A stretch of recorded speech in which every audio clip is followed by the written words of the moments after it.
Hello friends. Did you know that nearly 80% of those who watch my videos aren't subscribed?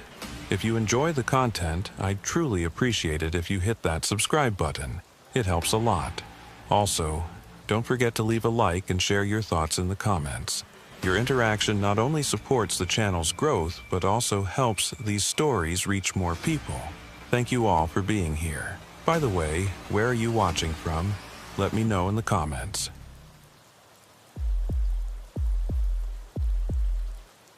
I've been working the northern Manitoba sector for the Canadian Border Services Agency going on 6 years now, and I can tell you without hesitation that the stretch of border between us and North Dakota in the dead of winter is one of the loneliest places on God's green earth.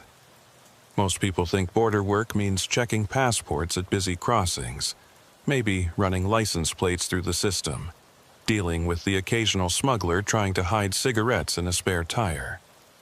That's the stuff you see on TV, the polished version with dramatic music and clever one-liners. The reality of rural border enforcement is something else entirely. It's endless miles of frozen prairie that stretches out so far you can't tell where the ground ends and the sky begins. Isolated checkpoints that see maybe 3 vehicles a week, and winter nights so quiet you can hear your own heartbeat echoing inside your patrol vehicle. My name is Holden Merritt, and for the past 18 months I've been assigned to what we call Sector 7 West. That's agency speak for roughly 240 square miles of mixed terrain, most of it wilderness punctuated by the occasional farm road or snowmobile trail that crosses the international line. The locals up here are sparse and tend to keep to themselves. You get the odd hunting camp, a few homesteads where families have been scratching out a living for generations, and not much else. During the summer months, the work is almost peaceful. You drive your route, check the remote camera stations, make sure nobody's using the back roads to run guns or drugs north into Canada. But winter changes everything. Winter turns the prairie into something that feels less like part of the civilized world and more like the surface of some distant, frozen planet, where human beings were never really meant to survive for long. My partner for the past year has been a guy named Colby Rourke. Colby's one of those people who seems built for this kind of work. He grew up in northern Saskatchewan, spent his teenage years trapping and hunting with his grandfather, and he's got this calm, unshakable demeanor that makes him easy to work with even during the long stretches of silence that come with overnight patrols. Most rookies can't handle the isolation. They last maybe 6 months before requesting a transfer to one of the busier sectors down south, where there's at least some semblance of normal human activity. But Colby's different. He actually prefers it out here. Says the quiet helps him think. I used to feel the same way when I first got assigned to 7th West, back when the emptiness felt like freedom instead of something that pressed in on you from all sides. The incident I'm about to tell you about started on a Tuesday night in late January. I remember the date because it was exactly 1 week after my daughter's birthday, and I'd promised her I'd make it home for the weekend to take her ice skating. That promise got broken when dispatch called at the last minute and asked if I could cover a double shift. One of the other guys had called in sick, and they were short-staffed. I should have said no, should have told them to find someone else. But that's not how it works when you're trying to build a career with the agency. You say yes, you take the extra hours, and you hope it pays off when promotion time rolls around. So I kissed my wife goodbye, told her to tell Emma I'd make it up to her, and I drove out to the sector station to meet Colby for what I thought would be just another routine overnight patrol. The temperature that night had dropped to minus 28 Celsius, and the wind was coming in from the northwest at about 40 kilometers per hour. That put the wind chill somewhere around minus 40, cold enough that exposed skin would start getting frostbite in under 10 minutes. We did our usual equipment check before heading out. Flashlights, flares, first aid kit, satellite phone in case the radio failed, thermal blankets, emergency rations. The patrol vehicle was a white Ford Explorer with all-wheel drive and a light bar on top. It wasn't glamorous, but it was reliable, and out here, reliable was worth more than comfortable. Colby drove the first leg while I reviewed the patrol route on the laptop mounted between our seats.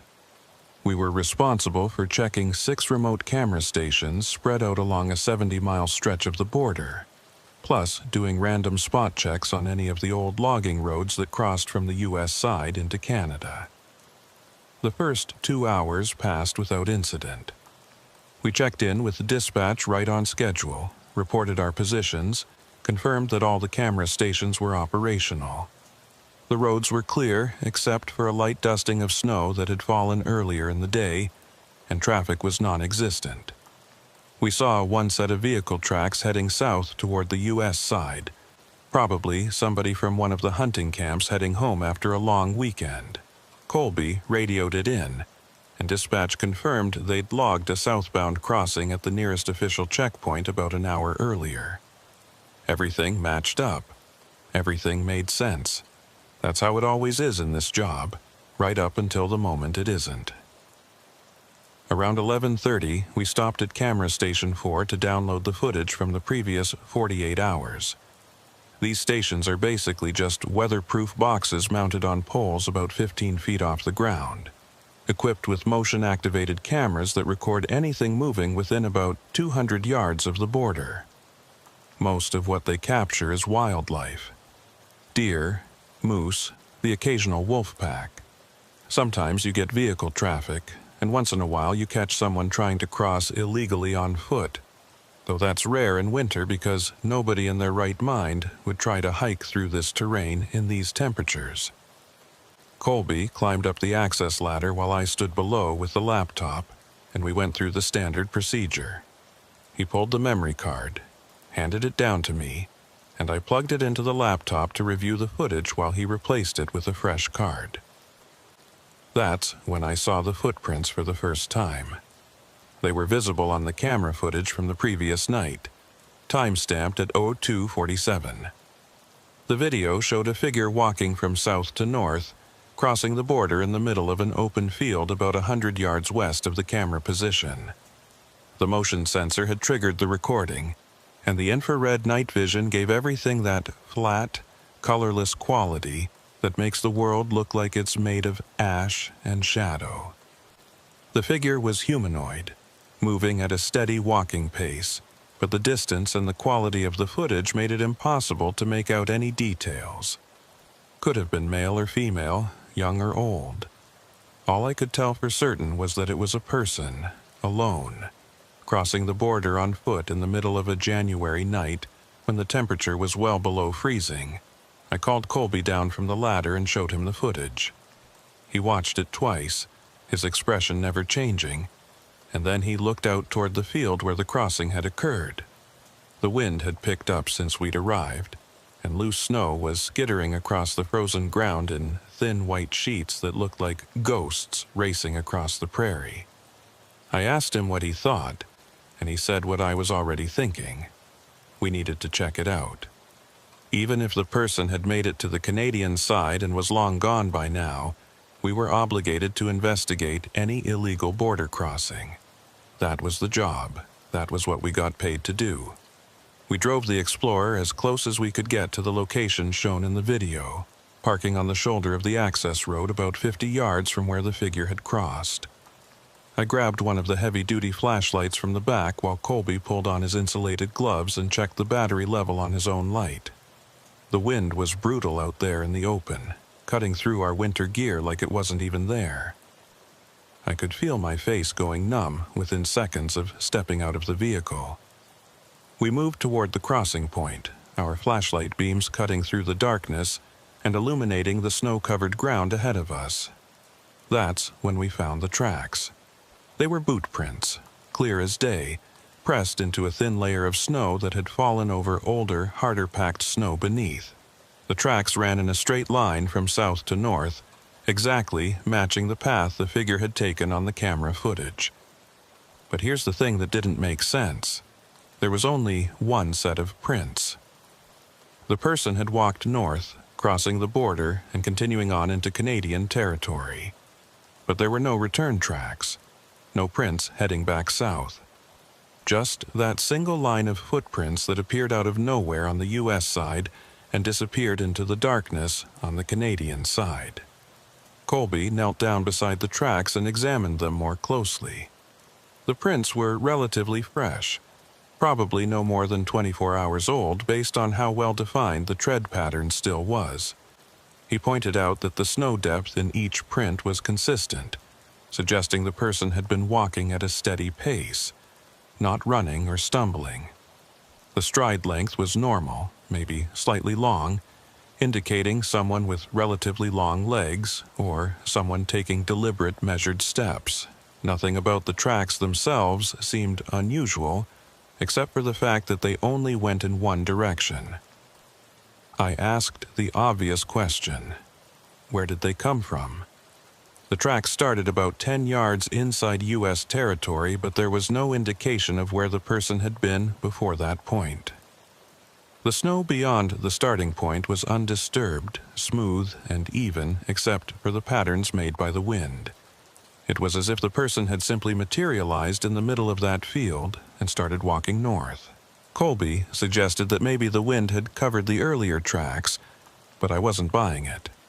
The wind was strong, sure, but it would have affected all the tracks equally. If it was strong enough to erase the approach tracks, it should have at least partially filled in the tracks we were looking at now. But these prints were clear, sharp, and completely isolated. We followed the tracks north, walking slowly and keeping our flashlights trained on the snow ahead of us. The prints continued in that same straight line for about 200 yards, passing through the field and entering a stretch of scrub brush and scattered pine trees.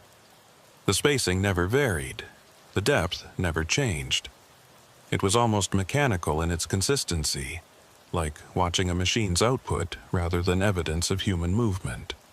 And still, there were no return tracks, no deviation from the path, no sign that the person had stopped, looked around, or altered their course in any way. About 300 yards from where we'd started, the tracks simply ended. One moment they were there, clear boot prints in the snow, and then nothing. The final print was just as well defined as all the others, but beyond it, the snow was completely undisturbed. No scuff marks, no indication that the person had jumped or changed direction. The tracks just stopped, as if whoever had been making them had simply ceased to exist at that exact spot. Colby and I stood there for a long moment, shining our flashlights in every direction, looking for some logical explanation. There wasn't one. I radioed dispatch and reported what we'd found. The voice that came back was Mara Ellington, the night dispatcher who'd been working the sector desk for the past 3 years. Mara's is one of those people who never sounds rattled, never sounds concerned, just maintains this steady professional tone no matter what you're telling her. I gave her the details. Single set of footprints, no point of origin, no destination, no evidence of the person who made them. There was a pause on the other end, longer than usual, and then Mara asked if we'd check the thermal camera.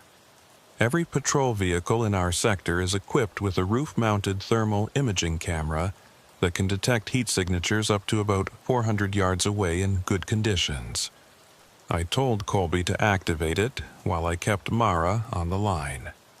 The thermal camera has a small display screen mounted on the dashboard, and when Colby brought it online, we could see the immediate area rendered in shades of blue and purple, with warmer objects showing up as yellow, orange, or red.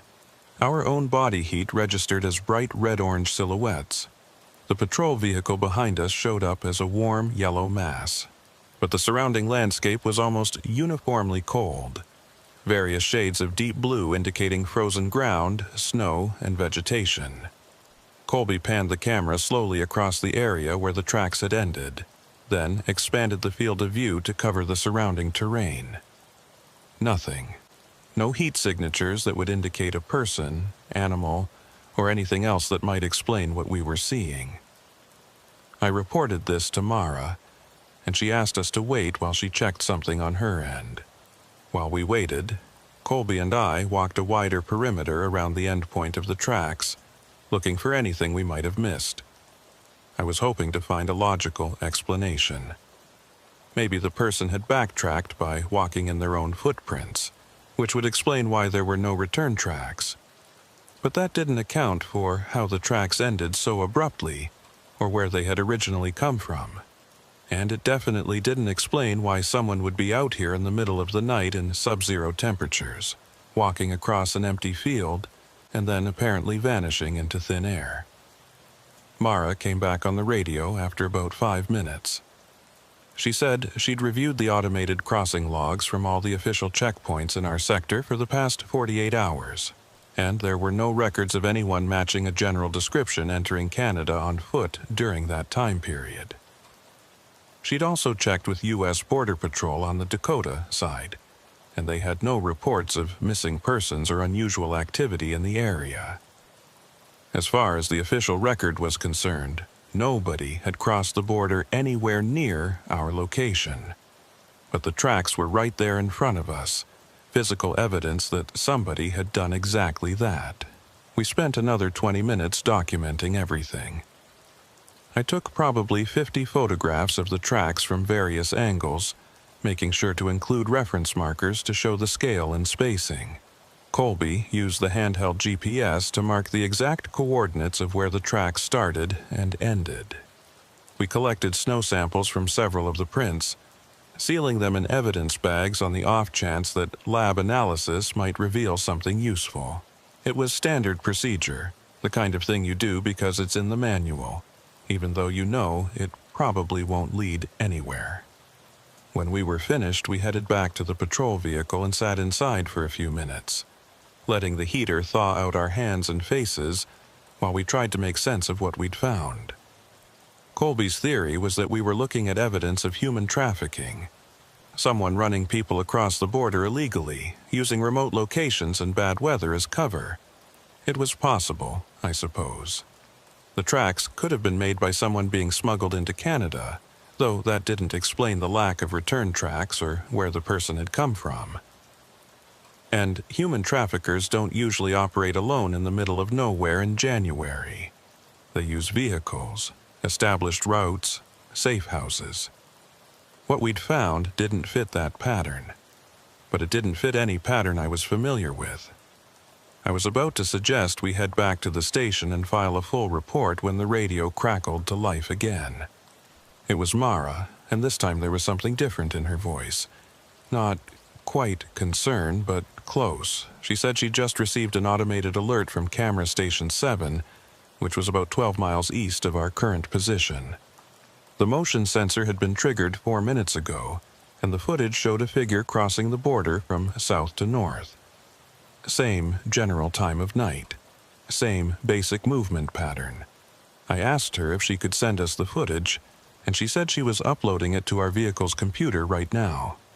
When the file came through and I opened it, I felt something cold and heavy settle into my stomach.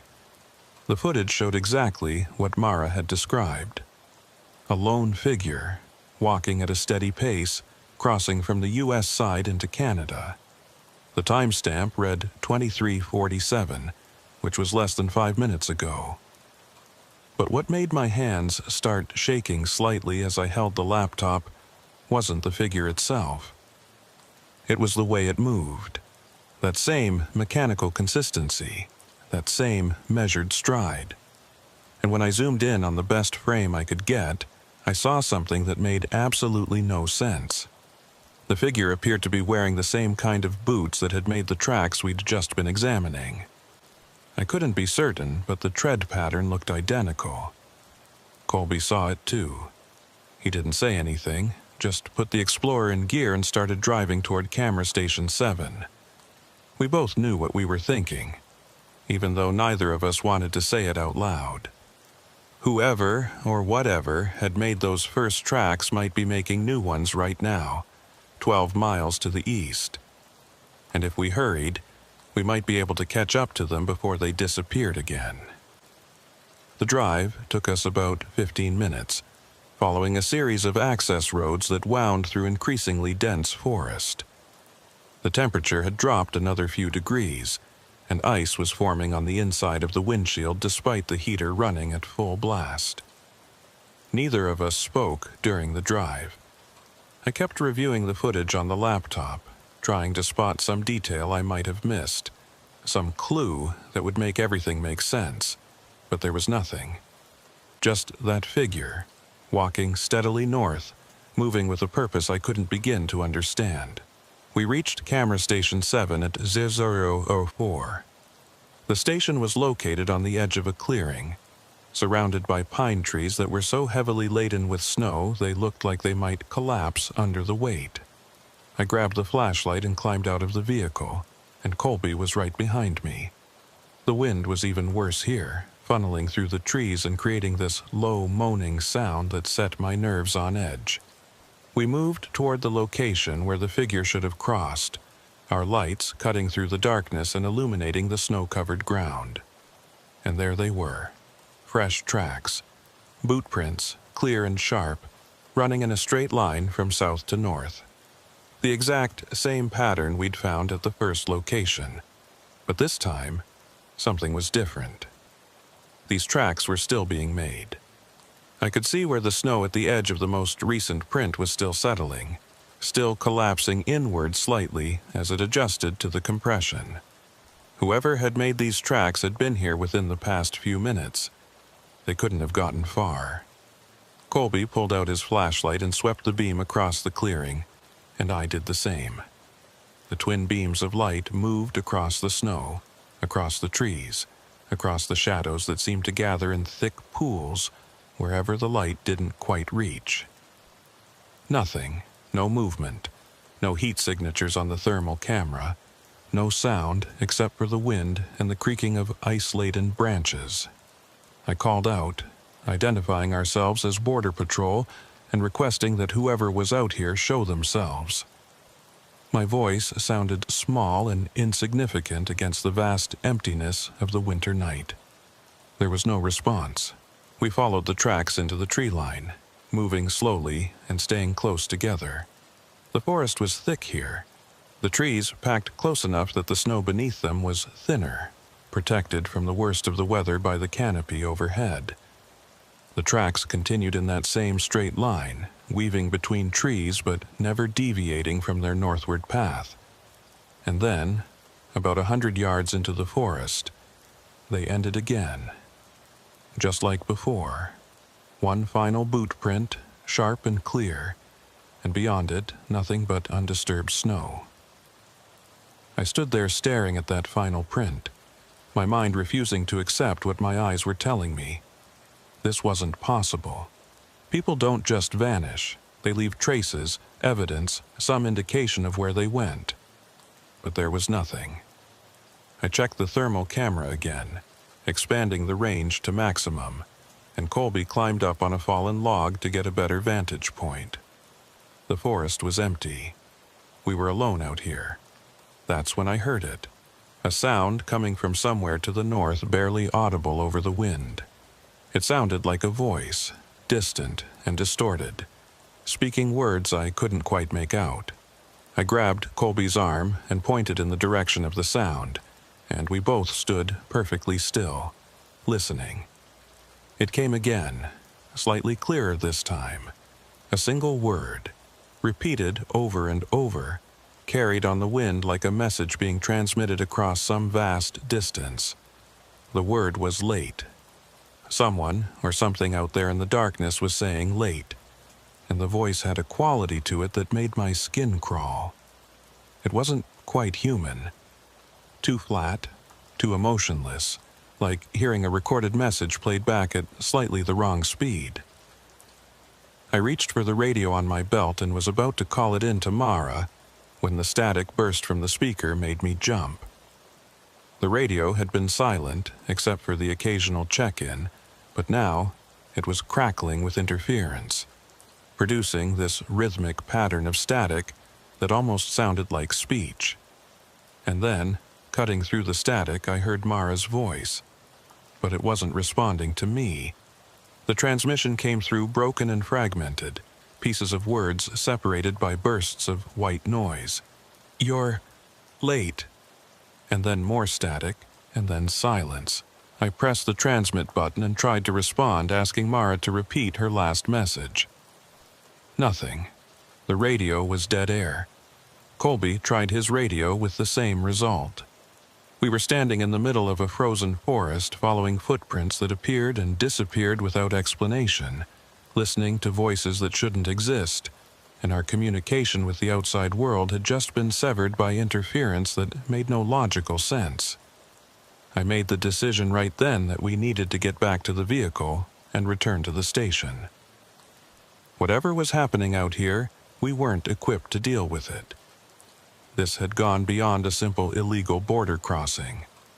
This was something else entirely, something that made every instinct I had scream at me to leave this place and not look back. Colby agreed without argument, and we turned to head back the way we'd come. That's when we saw the new tracks. They were running parallel to our own footprints, about 10 feet to the west. Boot prints, the same size and tread pattern as the ones we'd been following. But these were different. These tracks hadn't been there when we'd walked into the forest. I was certain of it. We'd been careful, methodical, watching the ground ahead of us with our flashlights.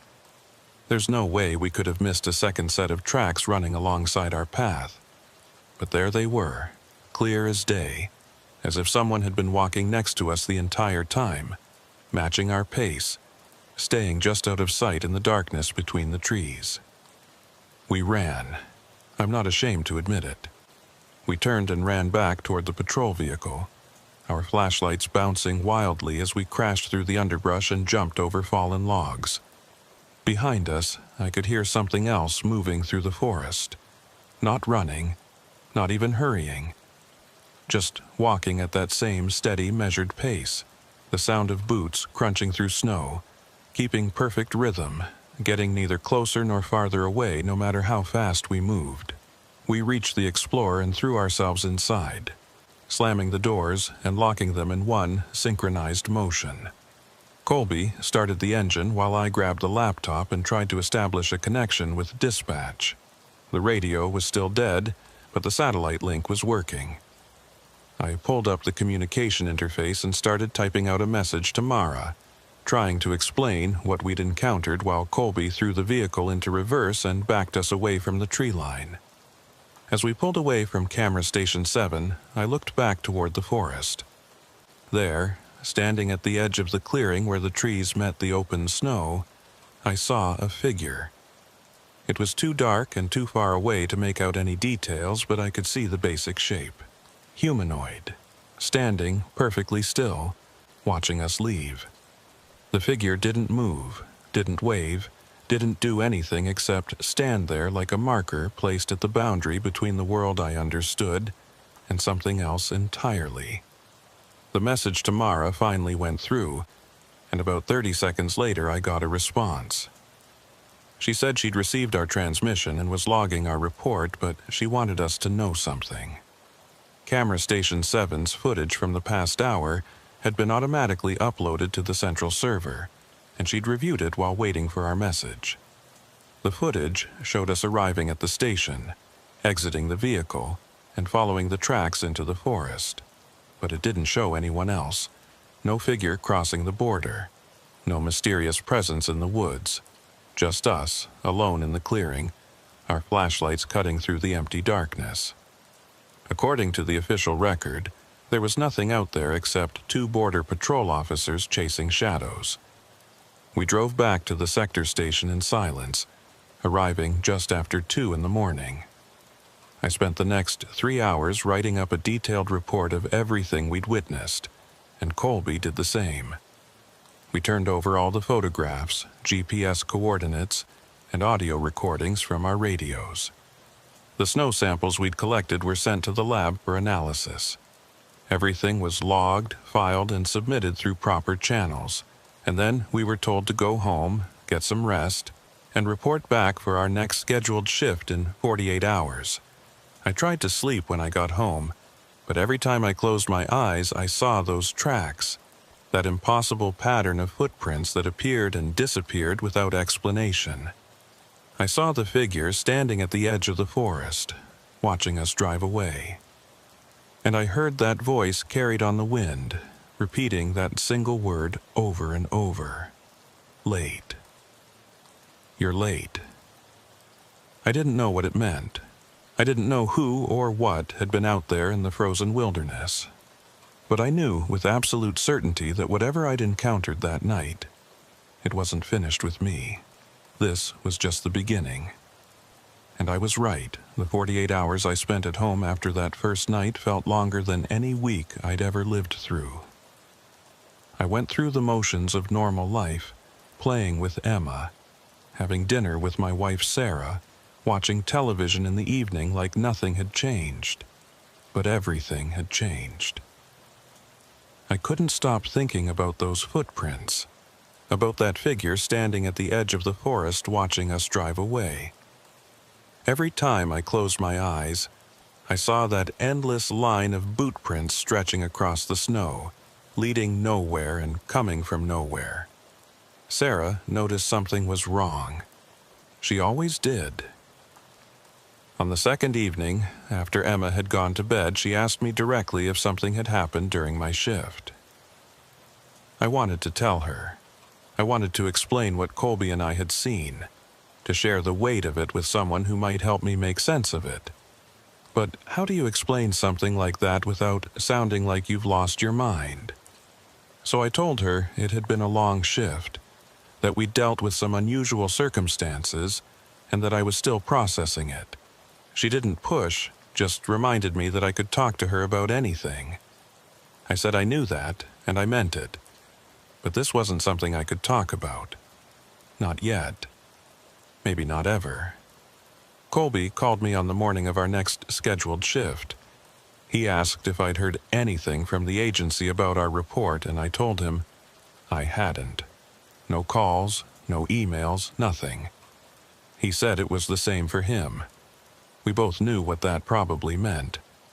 Our report had been filed, logged into the system, and quietly set aside as unexplained but not urgent. Border Patrol deals with a lot of strange situations, especially in remote sectors like ours. Most of the time, when something doesn't fit into a neat category, it gets categorized as inconclusive and forgotten. I asked Colby if he was planning to request a different assignment, maybe transfer to a different sector. There was a long pause on the other end of the line, and then he said no. He was going back out there. Whatever we'd encountered, he wanted to understand it, and he wanted to know if I felt the same way. I should have said no. Every rational part of my brain was screaming at me to request a transfer, to get as far away from Sector 7 West as possible. But there was another part of me, something deeper and harder to explain, that needed to know what was out there in those frozen woods.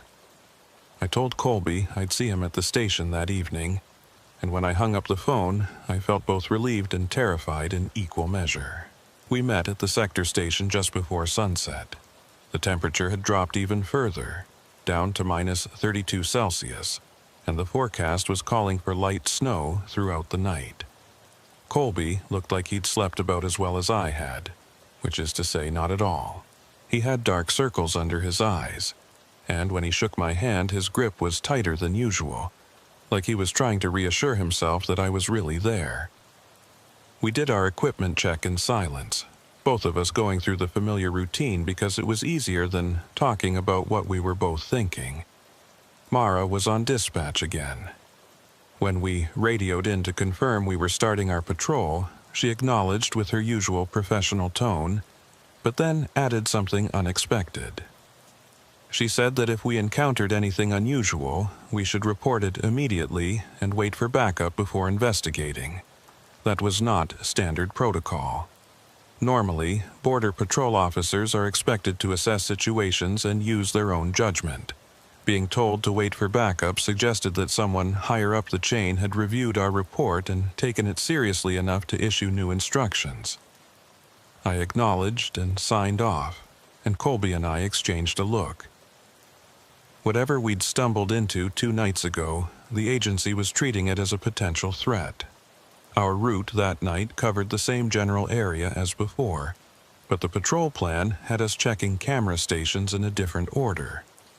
We started with Station 3, which was about 8 miles west of where we'd encountered the first set of tracks. The drive out was uneventful, just miles of empty road cutting through frozen prairie. The sun had set completely by the time we reached the station, and the darkness out here is something you can't really understand unless you've experienced it. No streetlights, no houses, no light pollution from distant cities. Just an absolute black that swallows everything beyond the reach of your headlights. Camera Station 3 checked out normally. Colby downloaded the footage while I stood watch, and we reviewed it right there in the vehicle. The recordings showed the usual mix of wildlife activity. A small herd of deer passing through around dawn, a coyote investigating something near the border marker at dusk, nothing that raised any flags. We logged it, replaced the memory card, and moved on to Station 5. That's where things started getting strange again. The footage from Station 5 showed something unusual at 0314 the previous night. A figure, humanoid in shape, crossing from south to north. Same basic movement pattern we'd seen before, walking at that steady, measured pace, never deviating from a straight line. The thermal signature was odd, though. Most warm-blooded creatures show up clearly on infrared, registering as bright spots against the cold background. This figure showed up, but the heat signature was faint, barely distinguishable from the ambient temperature. It was like looking at someone who was only slightly warmer than the frozen ground around them. I felt my stomach tighten as I watched the footage. Colby replayed it 3 times, zooming in as much as the resolution would allow, trying to spot some detail that might explain what we were seeing. The figure appeared to be wearing winter clothing, some kind of coat or jacket, but the features were impossible to make out. No face visible, no identifying characteristics. Just that vague humanoid shape moving through the darkness at a pace that seemed neither hurried nor casual, but something else entirely. Something mechanical. I radioed Mara and reported what we'd found. She confirmed she was receiving the uploaded footage on her end, and after a pause she said that the figure appeared to match the general description from our previous report. She asked if we wanted to investigate the crossing location, and I looked at Colby. He nodded. We both knew we had to. Running away from this wasn't going to make it stop, and besides, we'd signed up for this job specifically because we weren't the type to run from things we didn't understand. We drove to the approximate location where the crossing had occurred and parked the Explorer on the shoulder. The area was similar to where we'd found the first tracks. Open prairie transitioning into scattered forest, the border marked by a series of posts that were barely visible under their coating of ice and snow. I grabbed the flashlight and thermal camera while Colby checked his sidearm and made sure the radio was clipped securely to his belt. We both knew the radio might not work if things went the way they had before, but having it there was at least psychologically comforting. The tracks were exactly where we expected them to be. Fresh boot prints running in a straight line from south to north, pressed into snow that had fallen within the past 24 hours. The tread pattern was identical to what we'd documented before, and just like before, there was only one set of prints. No approach tracks, no return tracks, just that single impossible line of footprints that started in the middle of nowhere and led into the darkness ahead. We followed them, moving slowly and keeping our flashlights trained on the ground. The prints led us across the open prairie for about 200 yards, then into a stand of pine trees where the snow was thinner and the tracks became slightly harder to follow. Colby was using the thermal camera to scan ahead of us, checking for any heat signatures that might indicate we weren't alone out here.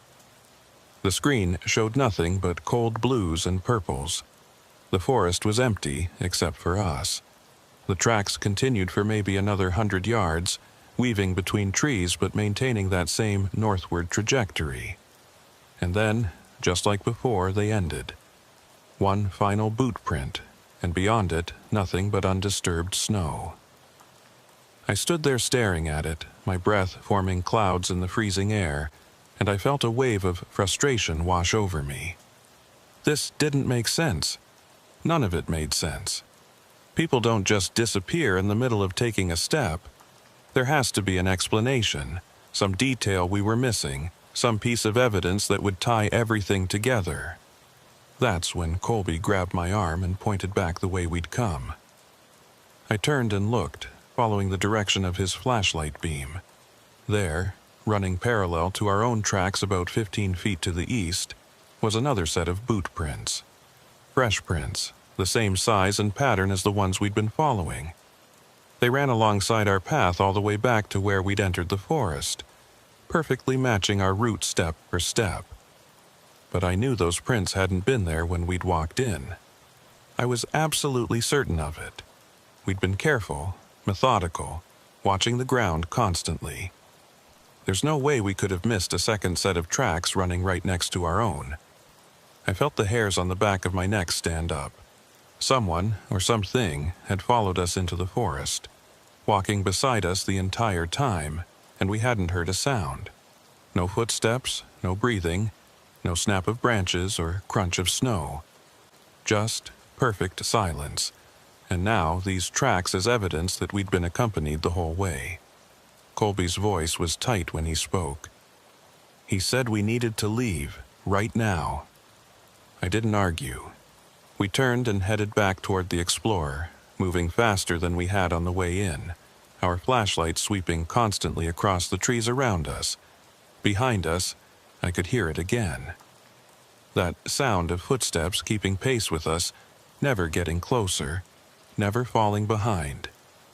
Just maintaining that same steady rhythm, like a metronome ticking away in the darkness. We made it back to the vehicle without incident, threw ourselves inside, and locked the doors. My hands were shaking as I reached for the laptop to send a message to Mara. The radio was dead again, filled with static that rose and fell in waves that almost sounded like breathing. Colby started the engine and we pulled away from the location, heading back toward the main access road. That's when I saw them in the side mirror. Footprints appearing in the snow behind us, keeping pace with the vehicle as we drove. Fresh tracks materializing out of nothing, one after another, walking in a straight line parallel to the road. The spacing was perfect, the rhythm constant, and they continued to appear for maybe 30 seconds before finally stopping. When I looked back through the rear window, I could see the line of prints stretching back into the darkness, marking the path of something that had followed us out of the forest. The message to Mara went through, and her response came back almost immediately. She said she'd been trying to reach us on the radio for the past 10 minutes, ever since we'd entered the forest. She asked if we were okay, and I typed back that we were heading to Checkpoint Alpha, one of the few permanent structures in our sector. It was a small building, basically just a heated shelter with communications equipment and emergency supplies, but it had solid walls and doors that locked. Right now, that seemed like the safest place to be. We reached Checkpoint Alpha 20 minutes later. The building was dark when we pulled up, which was normal since it wasn't regularly staffed. Colby used his key to unlock the door while I grabbed our gear from the Explorer. Inside, the checkpoint was exactly as it should be. 2 desks with computer terminals, a small kitchenette, a bathroom, and a back room with a couple of cots for overnight stays. Everything was clean, organized, and completely ordinary. But after what we'd just experienced, ordinary felt surreal. I set up the laptop and established a satellite link with dispatch while Colby made coffee. We needed to file a supplementary report, document what we'd found, and figure out our next move. As I was typing up the details, Mara's voice came through on the computer's speaker system. The audio link was clearer than the radio, with minimal static, and hearing her calm professional tone helped ground me a little. She confirmed she'd received our preliminary report and said that our supervisor wanted us to maintain position at Checkpoint Alpha until morning. No more patrol tonight, Just stay put and wait for daylight. That should have been a relief, but instead it made me more nervous. Telling us to stop the patrol meant someone in the chain of command thought there was a real threat out there. And if that was the case, why weren't they pulling us out completely? Why leave us sitting in this isolated checkpoint in the middle of nowhere? Colby must have been thinking the same thing because he asked Mara directly if backup was being sent. There was a pause, longer than usual, and then she said that a decision would be made once our supervisor reviewed the full report. In the meantime, we should rest and maintain radio contact. I didn't like the sound of that, but arguing with dispatch wasn't going to accomplish anything. We acknowledged and signed off. The next few hours were some of the longest of my life. Colby and I took turns trying to sleep on the cots in the back room, but neither of us managed more than a few minutes at a time. Every sound seemed amplified in the silence of the checkpoint. The wind rattling the windows, the building settling, the hum of the heating system cycling on and off. Normal sounds that took on sinister qualities when you were sitting in an isolated building surrounded by frozen wilderness, knowing that something impossible was walking around out there in the darkness. Around 4 in the morning, I was sitting at one of the desks reviewing the footage from the various camera stations when I noticed something odd.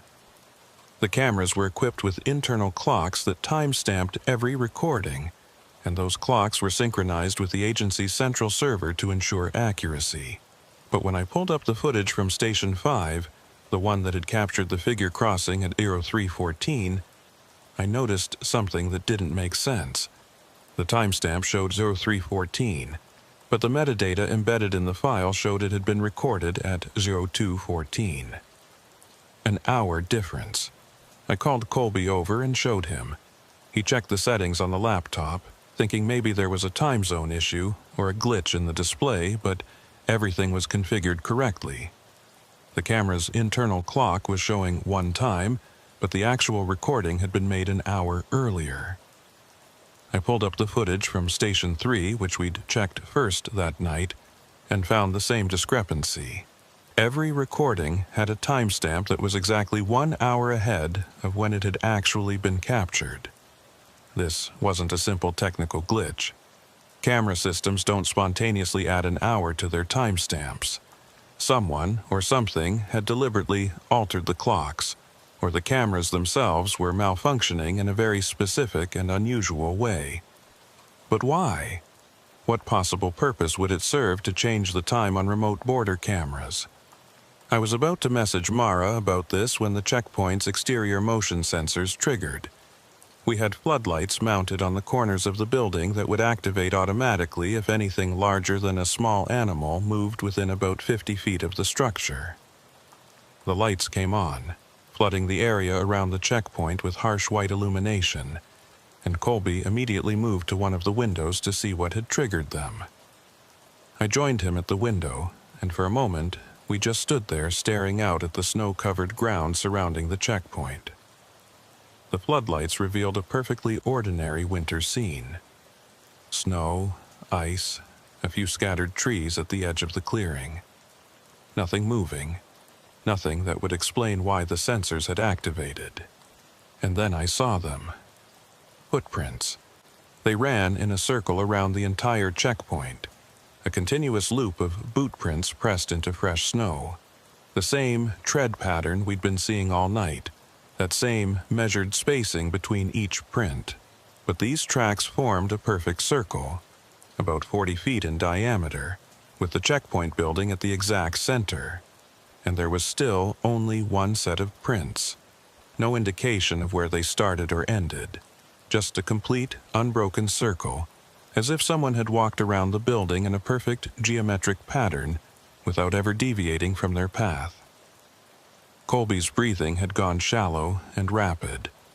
I could hear him muttering something under his breath, words I couldn't quite make out. And when I looked at him, I saw fear in his eyes that mirrored my own. We were being circled, marked, observed by something that was showing us it knew exactly where we were. The footprints were a message, though I didn't understand what it was trying to tell us. The floodlights stayed on for their programmed duration of 5 minutes, and during that entire time we watched those footprints, waiting for them to change, for something to move, for any indication of what had made them. Nothing happened. The snow lay still and undisturbed except for those tracks, and then the lights clicked off, plunging everything back into darkness, and I felt a spike of pure panic that made my heart race. I grabbed my flashlight and went to the door, needing to see those tracks more closely, needing some kind of confirmation that they were real. Colby tried to stop me, saying it wasn't safe, but I was already unlocking the door and stepping outside. The cold hit me like a physical force, but I barely noticed it. I moved toward the nearest section of the circular track and knelt down beside it, shining my light directly into one of the boot prints. The detail was perfect. I could see the individual treads, the slight compression patterns where weight had been distributed unevenly, even a small pebble that had been pressed into the snow by the boot's passage. These were real prints made by a real physical object. Not some trick of light or shadow, not a hallucination brought on by stress and fear. Someone had walked in this circle around our checkpoint, and they'd done it recently enough that the snow inside each print was still sharp and well-defined. I heard Colby calling my name from the doorway, and when I looked back at him I saw he was pointing at something behind me. I turned and followed his gaze, and my blood went cold. There, standing at the edge of the tree line about 100 yards from the checkpoint, was a figure, too dark and too distant to make out details, but clearly humanoid in shape, just standing there, perfectly still, watching us. I stood up slowly, keeping my flashlight trained on the figure, but the beam didn't reach that far. I could see the vague outline, the suggestion of a human form, but nothing more. I called out, identifying myself as Border Patrol, and requesting that whoever was out there make themselves known. My voice sounded weak and insubstantial against the vastness of the frozen landscape. There was no response. The figure didn't move, didn't react, just continued to stand there like a statue carved from shadow. Colby had his sidearm out now, not pointed at the figure but held ready at his side. He called out as well, his voice steadier than mine, repeating the identification and adding that we were armed. Still no response. We stood there in a standoff that couldn't have lasted more than 30 seconds, but felt like an eternity. 2 Border Patrol officers facing something in the darkness that refused to acknowledge our authority or our presence. And then, without any warning or transition, the figure was gone. Not walking away, not retreating into the trees. Just gone. As if it had been erased from existence between one moment and the next. I swept my flashlight across the tree line, searching for any sign of movement. But there was nothing. The forest was empty again. We went back inside the checkpoint and locked the door. I messaged Mara immediately, describing what we'd seen, and her response came back with uncharacteristic speed. She said she was contacting our supervisor right now and that we should sit tight. Backup was being dispatched and should reach us within the hour. Just stay inside, keep the doors locked, and maintain communication. That hour felt like the longest wait of my life. Colby and I sat at the desks, watching the windows, jumping at every sound. The circular footprints remained visible in the floodlight's range whenever the motion sensors triggered, which they did every few minutes as the wind shifted snow and branches around. Each time the lights came on, I half expected to see that figure standing closer to the building, but it never reappeared. Just those prints, that perfect circle, marking us like prey. Backup arrived at 0547 in the form of 2 patrol vehicles carrying 4 officers. They'd driven up from the main sector station, and when they arrived, they did a perimeter check of the checkpoint before coming inside. They found the circular tracks, photographed and measured them, but by the time they'd finished, the wind had started to fill them in. Within another hour, they'd be completely gone, erased by the natural movement of snow and ice. The senior officer, a guy named Morrison who'd been with the agency for almost 20 years, took our statements and reviewed our reports. He was professional about it. Didn't dismiss what we'd seen or suggest we were imagining things, but I could tell he didn't fully understand the significance of what was happening. How could he? Unless you'd experienced it directly, unless you'd followed those impossible tracks and felt the presence of something walking beside you in the darkness. There was no way to truly grasp what we were dealing with. Morrison said they'd be increasing patrols in Sector 7 West and installing additional cameras at strategic locations. He told us we were being temporarily reassigned to administrative duties while the agency investigated the situation further. It was standard protocol when officers encountered potential threats that weren't fully understood. I should have been relieved, but instead I felt frustrated. Being pulled from patrol meant we wouldn't be able to investigate this ourselves, wouldn't be able to find answers to the questions that were eating away at me. As the sun came up and the darkness retreated, the events of the night started to feel less immediate, less threatening. In the gray morning light, with other officers around us, it was almost possible to convince yourself that things weren't as strange as they'd seemed. Almost. But then I'd remember those footprints circling the checkpoint, that figure standing at the tree line, and I knew this was far from over. We drove back to the main station in convoy with the other vehicles. Colby didn't speak during the entire trip, just stared out the window at the frozen landscape passing by. I wanted to say something, to acknowledge what we'd been through, but I couldn't find the words. What do you say when you've encountered something that shouldn't exist? How do you process the fact that the world is stranger and more dangerous than you'd ever imagined? When we arrived at the station, Morrison told us to go home and get some rest. We'd be contacted within 48 hours with further instructions. I handed over all our equipment, filled out the necessary paperwork, and headed to my truck. The morning was clear and cold, the kind of winter day that looks peaceful and beautiful if you don't think too hard about what might be lurking in all that pristine whiteness. I was almost to my truck when I noticed something on the windshield. At first I thought it was just ice or frost, but as I got closer I realized it was a boot print. Someone had stepped on the hood of my truck and left a single perfect print on the windshield. The same tread pattern. The same impossible presence. I looked around the parking lot, but it was empty except for the official vehicles. Nobody in sight who could have done this. And even if someone had been here, why would they climb onto my truck and step on the windshield? It didn't make sense. None of this made sense. I got in the truck and drove home, but I couldn't shake the feeling that I was being followed. Every time I checked the rearview mirror, I expected to see footprints appearing in the snow behind me, keeping pace with my vehicle like they had before. But the road remained empty. The morning remained quiet, and I made it home without incident. Sarah was in the kitchen when I walked in, making breakfast for Emma before school. She took one look at my face and asked what had happened.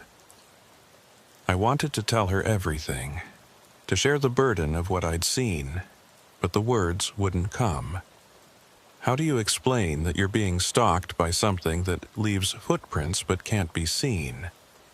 How do you tell your wife that you're scared of shadows and snow and the darkness that waits at the edge of the world? I told her I'd had a rough night and needed to sleep. She said, okay, that she'd keep Emma quiet so I could rest. I kissed them both, went upstairs to the bedroom, and lay down fully clothed. Sleep didn't come.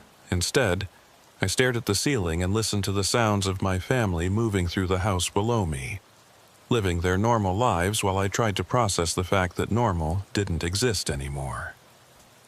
At some point I must have dozed off, because I woke to the sound of my phone ringing. It was afternoon, the sun already starting to set again. I grabbed the phone and saw Colby's name on the screen. I answered, and before I could say anything, he spoke. His voice was tight, barely controlled. He said he needed to show me something he'd found in the patrol vehicle after we'd gotten back to the station. Could I meet him at the checkpoint where we'd stopped that morning? I should have said no. I should have told him to take whatever he'd found to Morrison or to someone higher up the chain. But the tone in his voice told me this was something he couldn't or wouldn't share with anyone else. This was between us, between two people who'd seen something impossible and needed to understand it before it drove them crazy. I told him I'd be there in 45 minutes. I told Sarah I had to go back to the station for a debriefing, which wasn't entirely a lie. She looked concerned, but didn't press me for details, just reminded me to drive carefully because the roads were getting icy. I kissed Emma on the forehead, promised I'd be back in a few hours, and headed out into the gathering darkness. The sun was already below the horizon, painting the western sky in shades of deep purple and orange that looked almost unnatural against the endless white of the snow-covered landscape. The drive to Checkpoint Alpha took me through increasingly remote territory. The main highway gave way to county roads, which gave way to gravel access roads that were barely maintained during winter. My truck's headlights cut through the darkness, illuminating snowdrifts and ice-covered trees, and with each mile I traveled, I felt like I was moving farther away from the normal world and deeper into something else. Something that operated by different rules.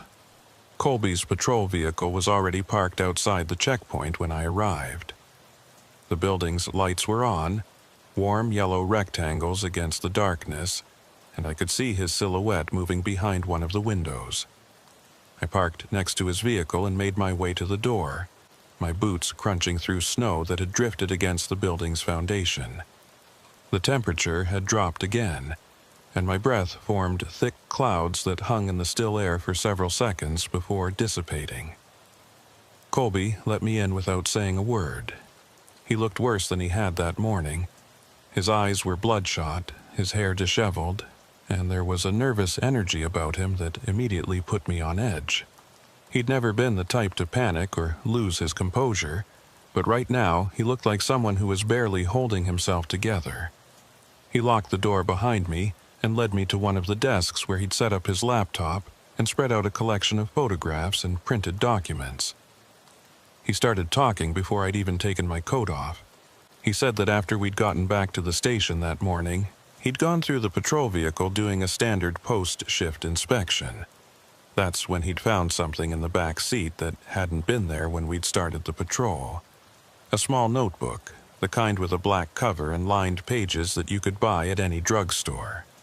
He'd assumed it belonged to one of the other officers, maybe something that had been left behind from a previous shift, so he'd opened it to see if there was a name inside. What he found instead were drawings, page after page of them, all done in black ink, all showing the same basic image. Boot prints. Dozens of different sketches showing footprints from various angles, with notations written in cramped handwriting alongside each drawing. Measurements, timestamps, coordinates, and dates. The dates went back almost 2 years, showing a pattern of sightings that stretched across multiple sectors of the border region. Colby showed me the notebook, and as I flipped through the pages, I felt a cold weight settling in my stomach. Whoever had compiled this had been tracking the footprints for a long time, documenting their appearances with obsessive detail. The handwriting was neat at first, organized and methodical, but as the pages progressed, it became increasingly erratic. Words were crossed out, margins filled with notes that didn't make complete sense, and some pages had sentences written over and over again like someone had been trying to work through a problem they couldn't solve. One phrase appeared repeatedly throughout the later pages, always underlined multiple times. "They're always late." I didn't understand what it meant, but seeing it written over and over in that deteriorating handwriting made something in my chest tighten with fear. I asked Colby if there was a name in the notebook, any indication of who it belonged to. He turned to the first page and showed me, Written in neat block letters at the top of the page was a name I recognized immediately. Agent Marcus Webb. He'd been a Border Patrol officer in Sector 7 West until about 8 months ago, when he'd requested a transfer to a different region. The official reason given was family obligations, but there had been rumors among the other officers that Webb had experienced some kind of breakdown. I'd never worked directly with him, but I remembered him as a quiet, competent officer who kept to himself and never caused problems. Colby said he'd tried calling Webb's old number, but it had been disconnected. He'd checked with HR and found that Webb had left the agency entirely. No forwarding address, no indication of where he'd gone. It was like he'd simply vanished, taking with him whatever knowledge he'd accumulated about the footprints, and leaving behind only this notebook as evidence that he'd been investigating the same phenomenon we were now dealing with. I sat down at the desk and started reading through the notebook more carefully, trying to extract meaning from the increasingly chaotic notes. Webb had been methodical in the beginning, recording each sighting with precise coordinates and timestamps. The pattern that emerged was disturbing.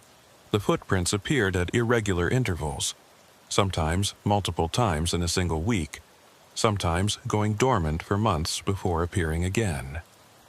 They showed up at different locations across the sector, but always following the same basic pattern. Single tracks, no point of origin, no destination, and always moving north. But it was the later entries that really unsettled me. Webb had started making connections, drawing lines between sightings that suggested some kind of intelligence behind the pattern. He'd noted that the footprints often appeared near sites where unusual incidents had been reported. Missing persons cases that were never solved. Vehicles found abandoned with no explanation. Electronic equipment that failed without obvious cause. He'd documented at least 17 such incidents over an 18-month period, and in each case the footprints had been found nearby within days of the event. One entry, dated about 3 weeks before Webb's transfer request, was particularly disturbing. He'd written about following a set of tracks into the forest and finding a clearing where the snow had been disturbed in a circular pattern, similar to what Colby and I had seen around the checkpoint. But in the center of that circle, Webb had found something else. He'd drawn a sketch of it in the notebook. It looked like a series of symbols or marks pressed into the snow, geometric patterns that didn't correspond to any language or notation system he recognized. He'd photographed them, but when he tried to review the photos later, every file was corrupted. The camera's memory card had somehow been completely wiped. The final entry in the notebook was dated the day before Webb submitted his transfer request. Just one sentence, written in handwriting that was barely legible. "I can't keep watching. It knows I'm watching. Have to leave before it's too late." I looked up at Colby and saw my own fear reflected in his eyes. We were dealing with something that had been active for years, something that had driven at least one experienced officer to abandon his career and disappear. And now we were involved. We'd seen the footprints, followed them, been marked by them. Whatever Webb had been running from, we were now in its sights. Colby said there was more. He pulled up a file on his laptop showing camera footage from the sector's automated monitoring system. He'd gone through the archives for the past 2 years, looking for any recordings that might show the footprints, and he'd found dozens of them. But here's what was strange. When he tried to download the files or make copies, they corrupted just like Webb's photographs had. The only way to view them was through the original server, and even then the footage had a quality to it that seemed wrong. The timestamps jumped around. The images sometimes froze or pixelated, and in several recordings there were frames that showed something that shouldn't have been possible. He showed me one clip in particular. It was from Camera Station 2, recorded about 6 months ago. The footage showed a figure crossing the border at night, following the same pattern we'd observed. But in this recording, if you advanced frame by frame, there were moments where the figure seemed to be in 2 places at once. One frame would show it at point A, The next frame would show it at point B about 50 yards away, with no transition between the two positions. It was like watching someone teleport, or like the footage itself was fragmenting reality.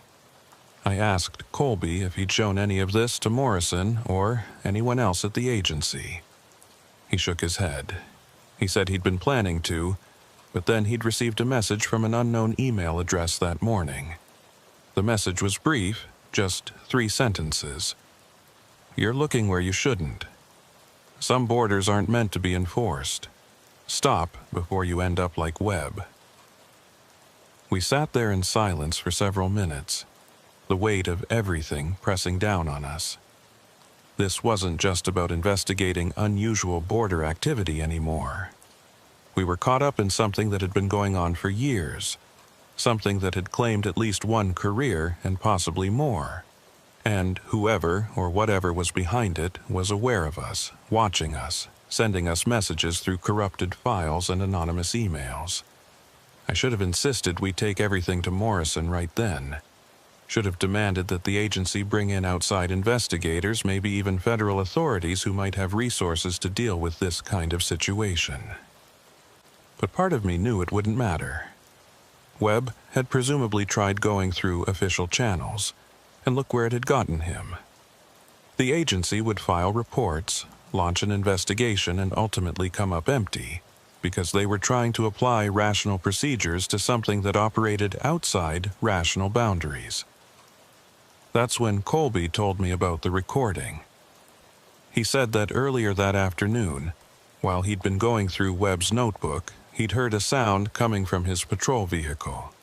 A voice, faint but distinct, coming through the radio even though the vehicle was parked and the radio was turned off.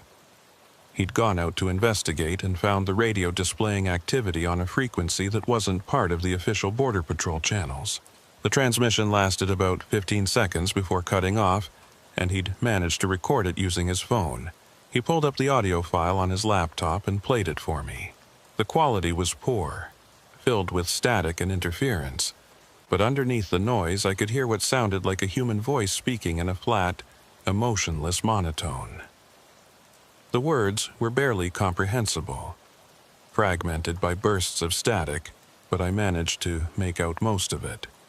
Patrol 17, Sector 7, you're late, always late, have to cross, have to reach. Before the border closes, you're late. And then it cut off, replaced by normal radio silence. Colby replayed it 3 times, and each time I felt my skin crawl a little more. That voice didn't sound human, not really. It had the right words and the right inflection, but there was something fundamentally wrong about it, like listening to a recording of human speech that had been digitally manipulated until it lost all warmth and emotion. I asked him if he'd tried responding to the transmission or if it had repeated. He said no to both.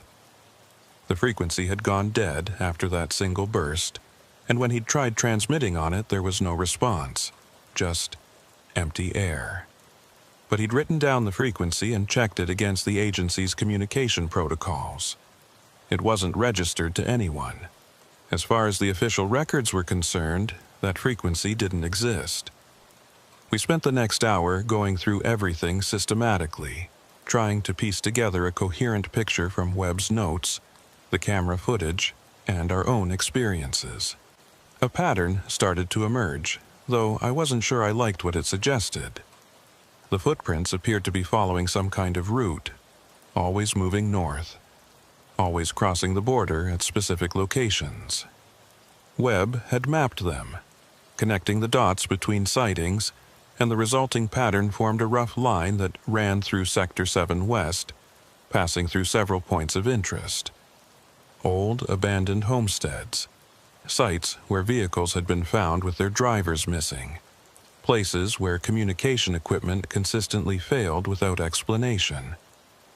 And all of those points lay along a straight north-south line that, according to Webb's calculations, extended beyond our sector and into the remote wilderness areas farther north. He'd written a note in the margin of one page, suggesting that the footprints might be part of a longer pattern, something that continued beyond the areas we could easily access or monitor. But he'd never been able to confirm it because the terrain became too difficult to navigate the farther north you went. I was about to suggest that we needed to contact someone with authority beyond the local agency, maybe reach out to federal investigators, or even academic researchers who might have encountered similar phenomena when the checkpoint's power went out. The lights died instantly, plunging us into complete darkness. The computers shut down mid-operation, and even the emergency backup systems failed to activate. We sat there in absolute blackness, listening to the sudden silence that came with the loss of all electrical hum and ambient noise. Colby found his flashlight and clicked it on. The beam cut through the darkness, illuminating swirling dust particles and our own shadows cast huge against the walls. I grabbed my own light and we moved to the windows, looking out at the checkpoint's exterior.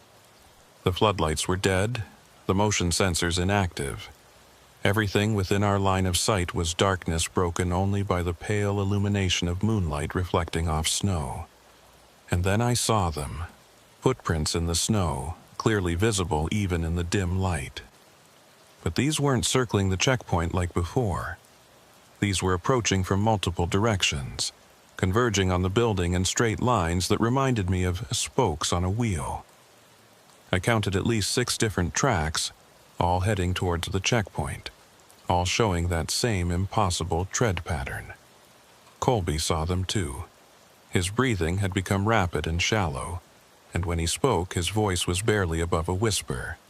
He said we needed to leave right now, before whatever was making those tracks reached the building. I wanted to argue, wanted to say we should stay inside where we had walls and locked doors, but some instinct deeper than rational thought was screaming at me that he was right. Being trapped inside this building when those tracks reached the door would be the worst possible position. We grabbed our gear and moved to the exit. I had my hand on the doorknob when the radio on Colby's belt suddenly activated, filling the silent checkpoint with a burst of static, and then, cutting through the noise, that same flat, emotionless voice we'd heard in the recording. "You're late, you're late, you're late." The words repeated over and over, each iteration slightly different in pitch and cadence, creating this disturbing harmony that seemed to come from multiple speakers at once, even though it was just the single radio.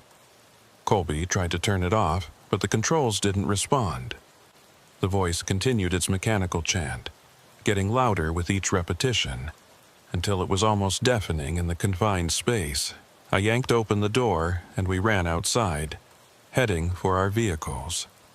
The cold hit me like a wall, stealing my breath and making my eyes water instantly. Behind us, I could hear the radio still broadcasting that endless repetition, the words echoing out into the winter night. "You're late. You're late. You're late." We made it to the trucks and I was fumbling with my keys when I noticed something that made me freeze. The footprints we'd seen converging on the checkpoint had changed. They were no longer approaching from a distance. They were right here, surrounding our vehicles, forming tight circles around each truck like they'd been drawn by someone with a compass. And in the moonlight I could see that the tracks were fresh, the snow inside each print still settling, as if they'd been made within the past few seconds. But there was no one here, just us and the trucks and the empty night. Colby managed to get his vehicle unlocked and climbed inside. I did the same, my hands shaking so badly I could barely get the key into the ignition.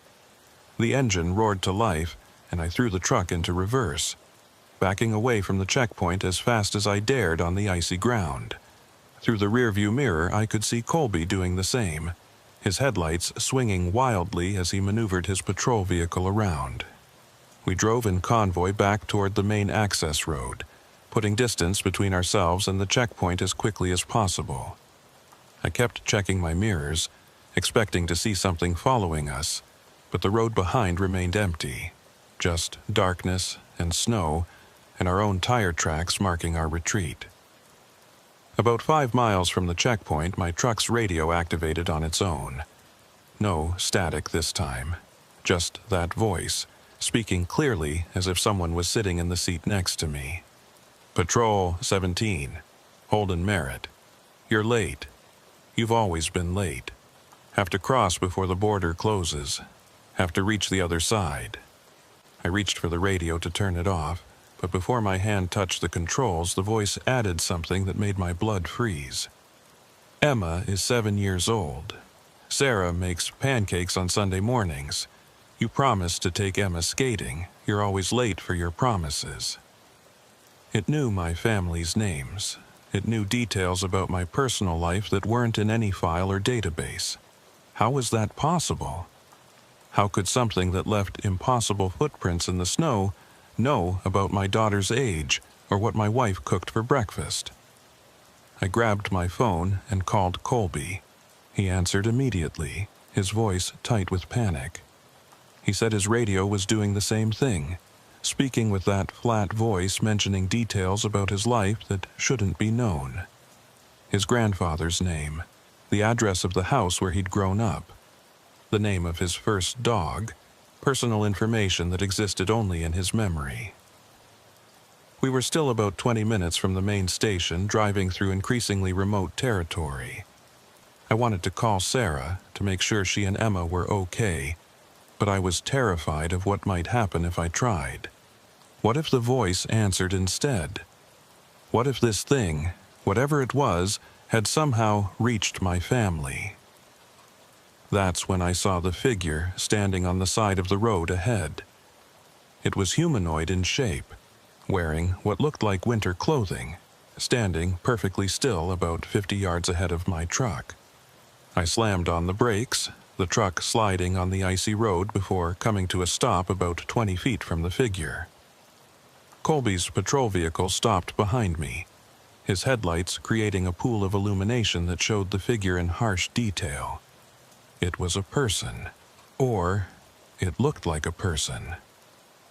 Dressed in dark winter gear, face obscured by a hood and scarf, standing on the shoulder of the road like someone waiting for a ride. But there was something wrong with the way it stood. Too still, too rigid, like a mannequin positioned by someone who didn't quite understand how human beings naturally carry themselves. I honked the horn. No response. The figure didn't move, didn't acknowledge us at all, just stood there facing the road, as if we didn't exist. Colby's voice came through on my phone, asking what I wanted to do. I told him I was going to try to go around it, that we needed to keep moving.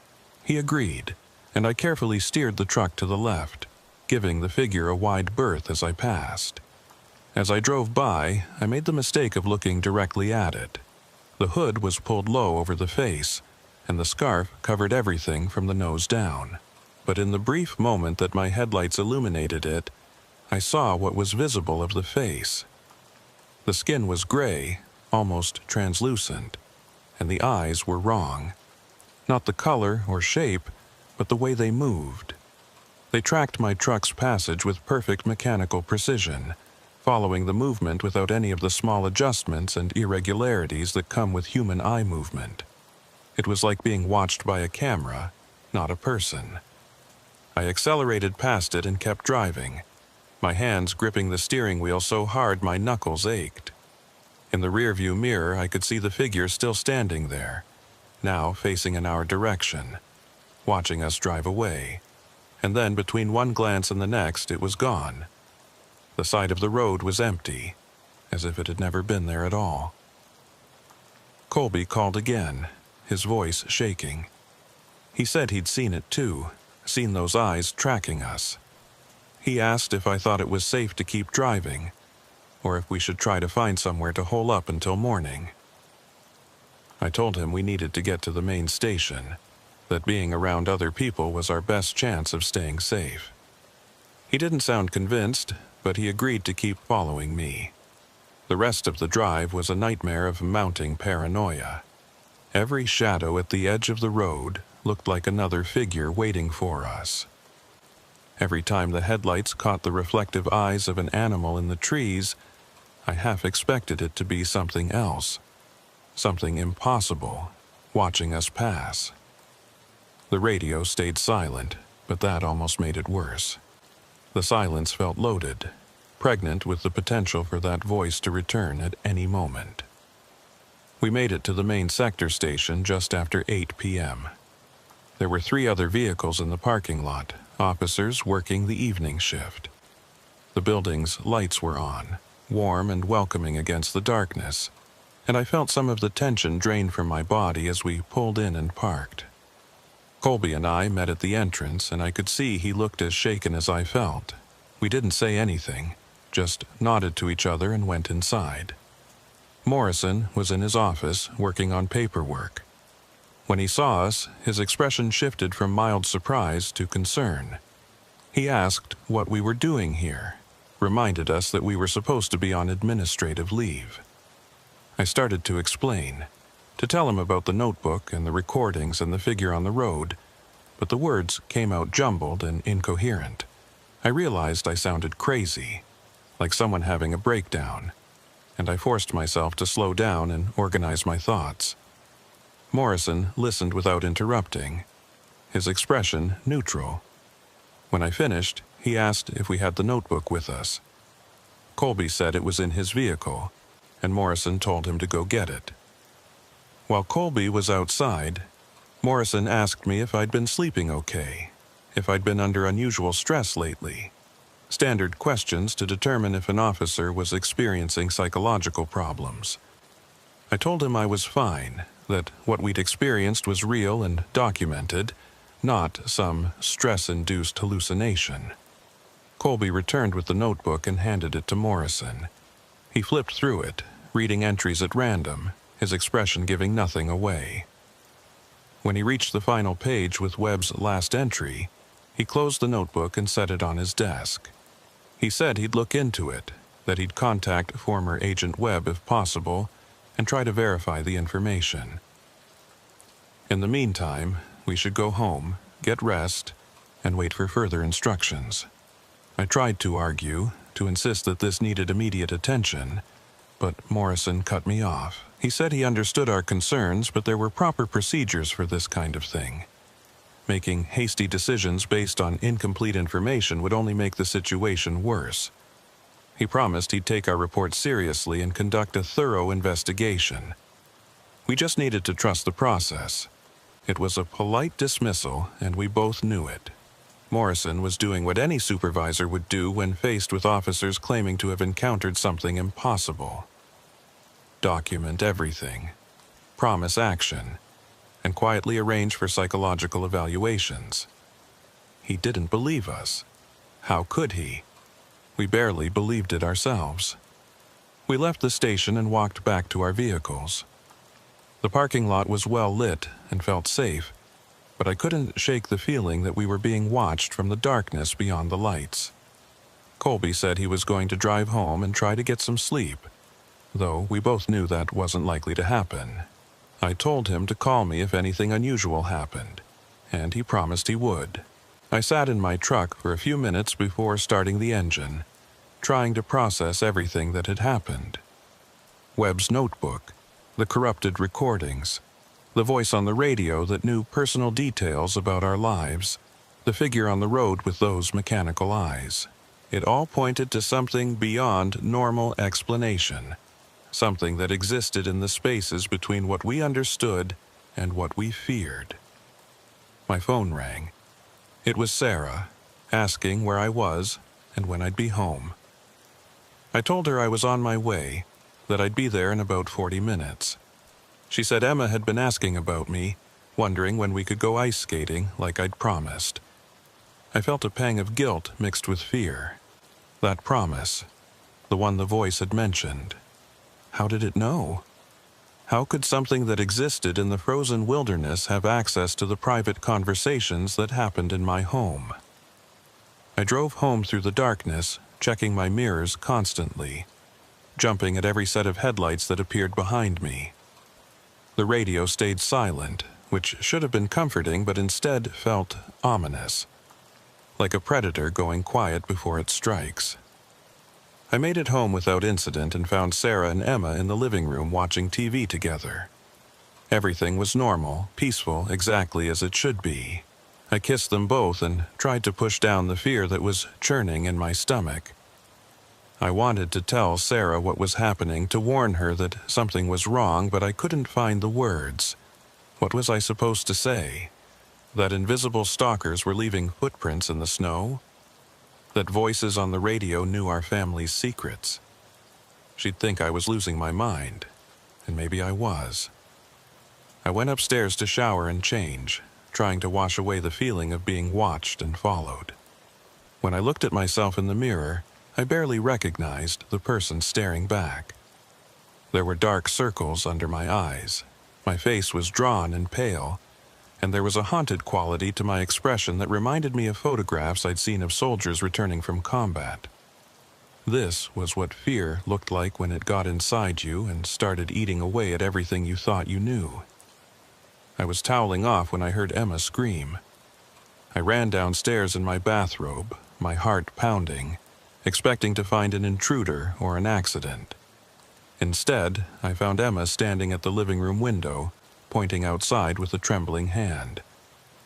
Sarah was holding her, trying to calm her down, and when she saw me, she said Emma had seen something in the backyard. A person standing near the tree line, just watching the house. I looked out the window but saw nothing. Just our snow-covered yard, the trees at the edge of our property, and darkness beyond. I told Emma it was probably just a deer or a neighbor's dog, that there was nothing to be afraid of.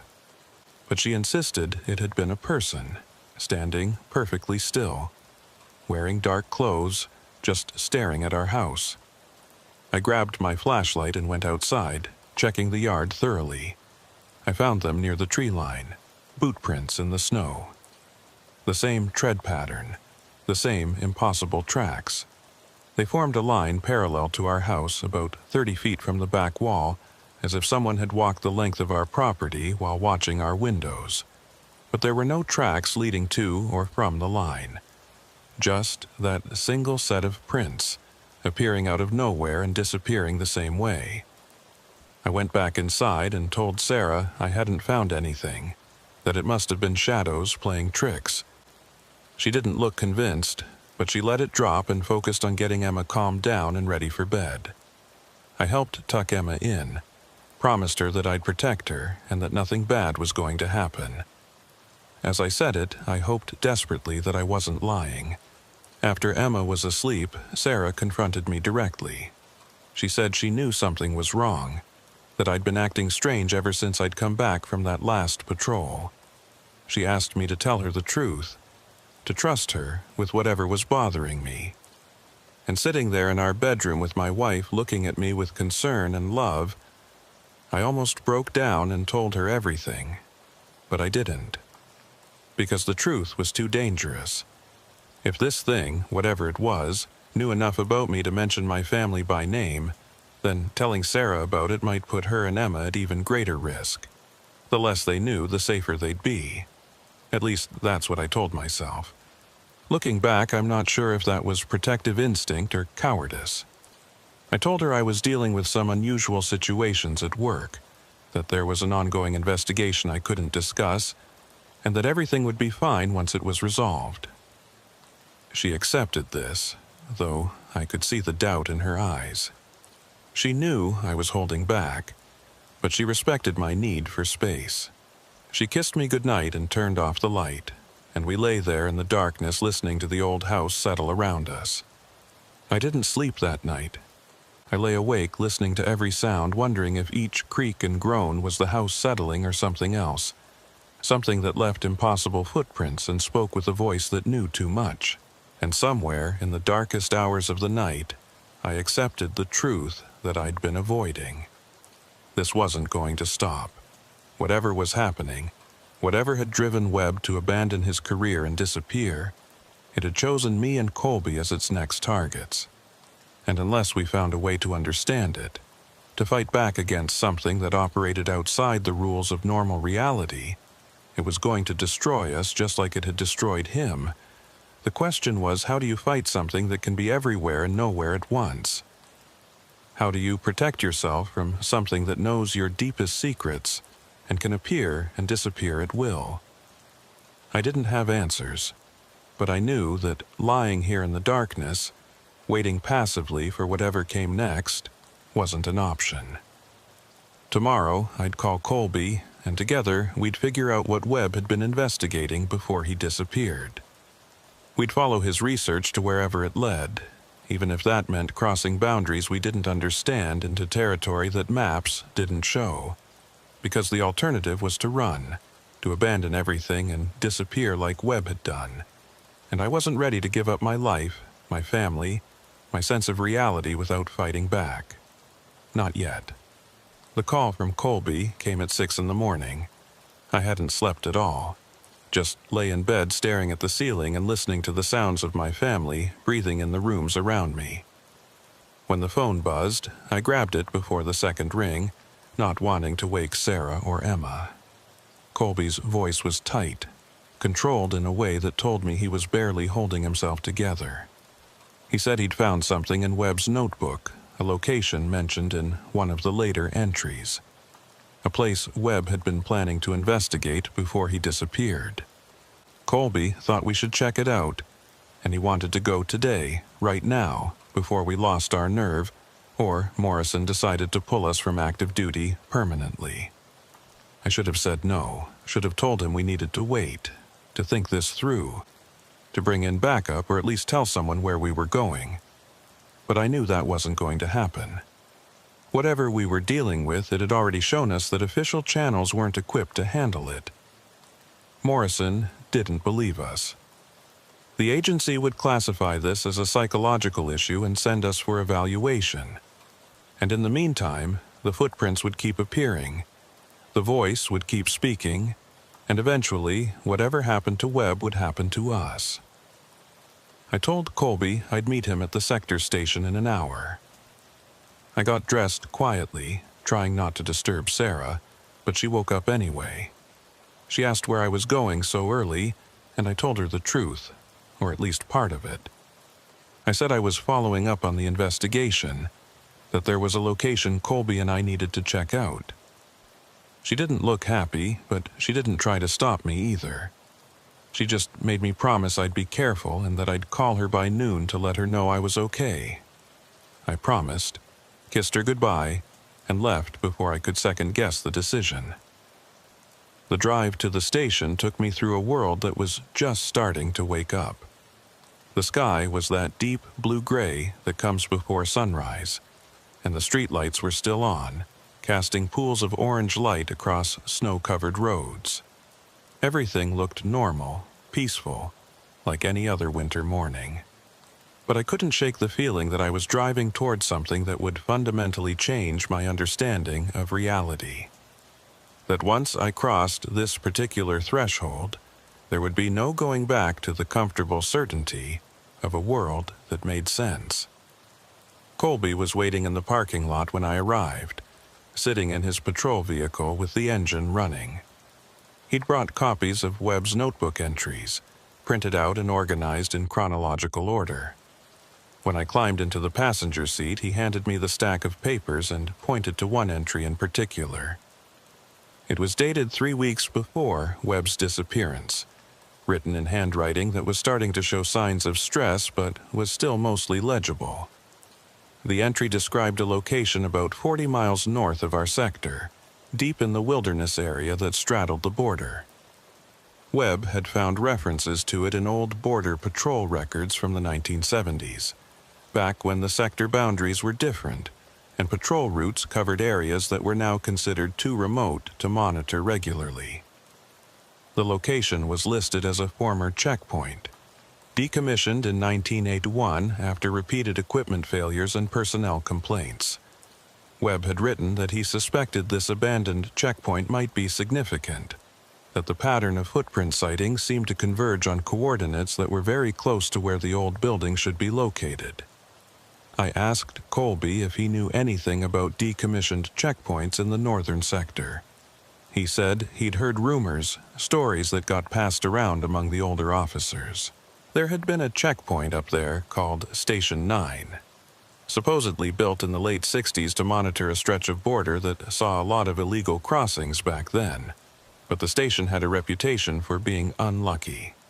Officers who worked there reported constant equipment problems, radio interference, and a general feeling of unease that made it difficult to staff. Eventually, the agency had decided it wasn't worth maintaining and shut it down.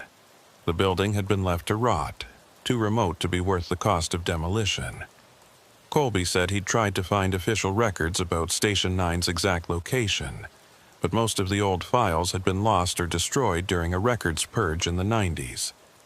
The best he could do was use the coordinates Webb had written in the notebook and hope they were accurate. I looked at the map he'd printed, showing the route we'd need to take.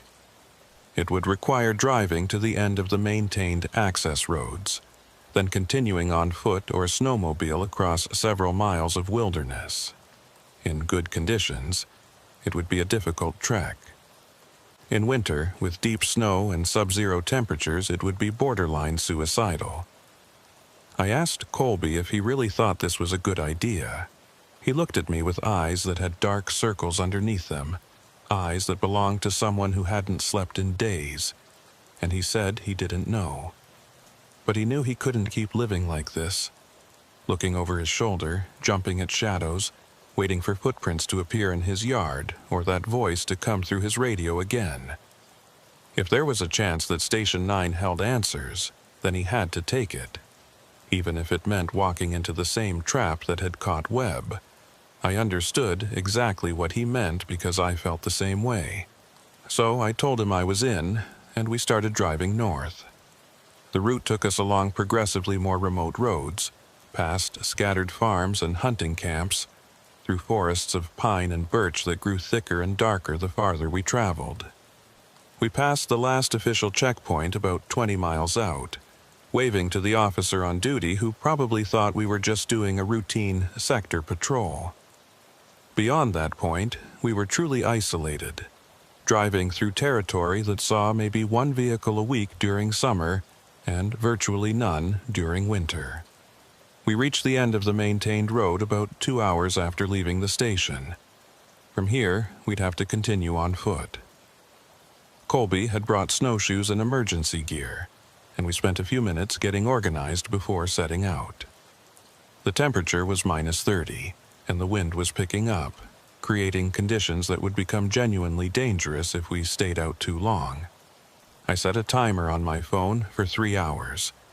If we hadn't found Station 9 by then, we'd have to turn back whether we wanted to or not. The trek through the wilderness was brutal. The snow was waist-deep in places, and even with snowshoes we had to fight for every step. The forest around us was absolutely silent except for the sound of our breathing and the crunch of snow under our feet. No birds, no animal sounds, nothing that suggested life existed in this frozen landscape. It felt like walking through a photograph, everything static and cold and waiting. We'd been hiking for about 90 minutes when Colby stopped and pointed ahead. Through the trees, barely visible against the snow, I could see a structure. It was small, maybe the size of a single-car garage, built low to the ground with walls that had once been white, but were now stained with decades of weather and neglect. The roof had partially collapsed, and one wall was missing entirely, exposing the dark interior to the elements. But there was no question that this was man-made. A building that had been constructed with purpose and then abandoned to the wilderness. We approached carefully, watching for any sign of recent activity. The snow around the building was undisturbed, except for some animal tracks, probably fox or coyote. The door was hanging off its hinges, and when we looked inside, we found exactly what you'd expect from an abandoned checkpoint. Broken furniture, rusted filing cabinets, scattered papers that had been reduced to pulp by moisture and time. Everything was covered in a thick layer of ice and snow that had blown in through the collapsed roof. But there was something else. On one wall, barely visible under a coating of frost, someone had written something in what looked like marker or spray paint. The letters were large, maybe 6 inches tall, and they formed a single sentence that made my stomach tighten with recognition. "They're always late. Webb had been here." This was the same phrase that appeared over and over in his notebook, the obsessive repetition that marked his descent into whatever had ultimately driven him away. I looked at Colby and saw my own fear reflected in his face. We were following in Webb's footsteps, literally walking the same path he'd taken before he disappeared. I was about to suggest we document what we'd found and leave when I noticed something odd about the floor. Most of it was covered in debris and collapsed roofing material, but in one corner there was a clear space, almost like someone had swept it clean.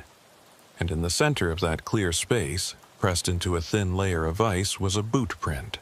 The same tread pattern we'd been seeing, the same impossible tracks, but this one was different. It was oriented pointing down, as if someone had been standing on the ceiling when they made it. Colby saw it too and immediately started checking the ceiling, shining his flashlight across the exposed beams and collapsed sections. At first, I didn't see anything unusual, just rot and damage and ice, but then my light caught something that shouldn't have been there. Another boot print, this one pressed into the underside of one of the support beams as if someone had walked across the ceiling like it was the floor. And next to it, another print and another, forming a trail that led from one end of the building to the other. I felt my sense of reality starting to bend under the weight of what I was seeing. Physics didn't work that way. People couldn't walk on ceilings. Even if someone had somehow managed to get up there, the prints would have been made by someone standing upside down, not walking normally. These prints suggested that whatever had made them had experienced gravity differently, or experienced space differently, or experienced reality in a way that was fundamentally incompatible with human understanding. Colby's radio crackled to life without warning, making us both jump. The voice that came through was familiar by now, that flat, emotionless monotone that sounded almost but not quite human. "Station 9, Patrol 17, you're here, you're finally here, but you're still late. Always late. Can't cross if you're late. The border closes. The border always closes for the ones who are late." I grabbed my own radio and tried to respond, demanding to know who was transmitting and what they wanted. The only answer was static, and then that voice again, this time coming from a different direction. Not from the radio, but from somewhere outside the building. I moved to the doorway and looked out at the frozen wilderness, and that's when I saw them. Figures, at least a dozen of them standing at the edge of the clearing in a perfect circle around Station 9. They were too far away to see clearly, just dark silhouettes against the white snow, but they were unmistakably humanoid in shape. And they were all perfectly still, not moving, not reacting, just standing there watching us like statues positioned by some unseen hand. Colby joined me at the doorway and I heard him suck in his breath when he saw them. He asked if they were real, or if we were both seeing things, and I told him I didn't know anymore. Everything about the past week had been unreal, impossible, a series of events that violated every rule I'd ever learned about how the world worked. Why should this be any different? One of the figures moved. It didn't walk forward, didn't take steps like a normal person would. It just shifted position, appearing 10 feet closer to the building between one moment and the next, like a frame had been cut from a film. And then another figure did the same thing, and another, all of them closing the distance in those impossible jumps that bypass normal movement. We ran. There was no conscious decision, no discussion of options. We just turned and ran back into the forest, heading in what I hoped was the direction of our vehicles. Behind us, I could hear something following, though "hear" isn't quite the right word. It was more like I could sense movement, could feel disturbances in the air that suggested presence without sound.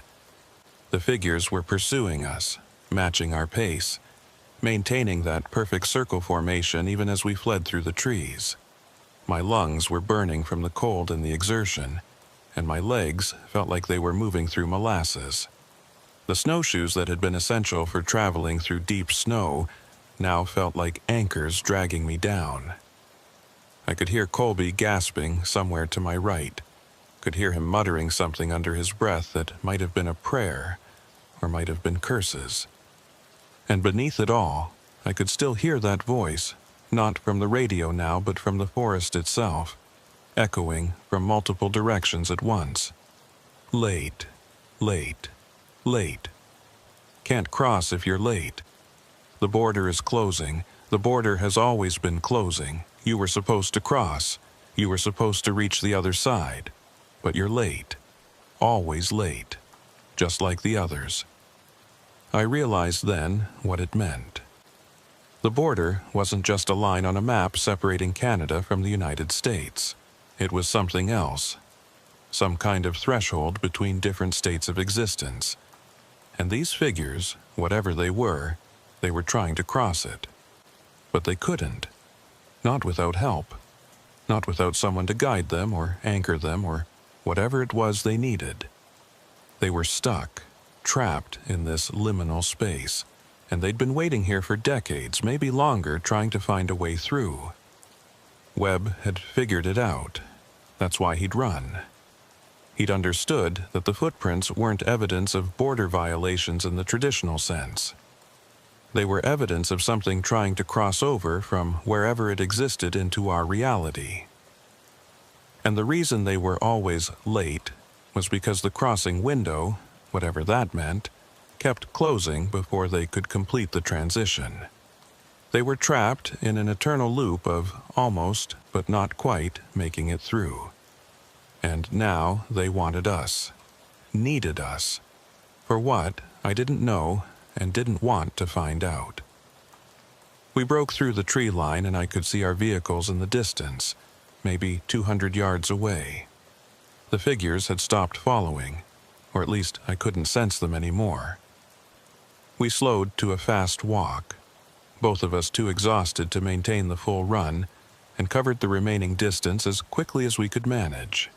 When we reached the trucks, I looked back toward the forest and saw them standing at the edge of the trees.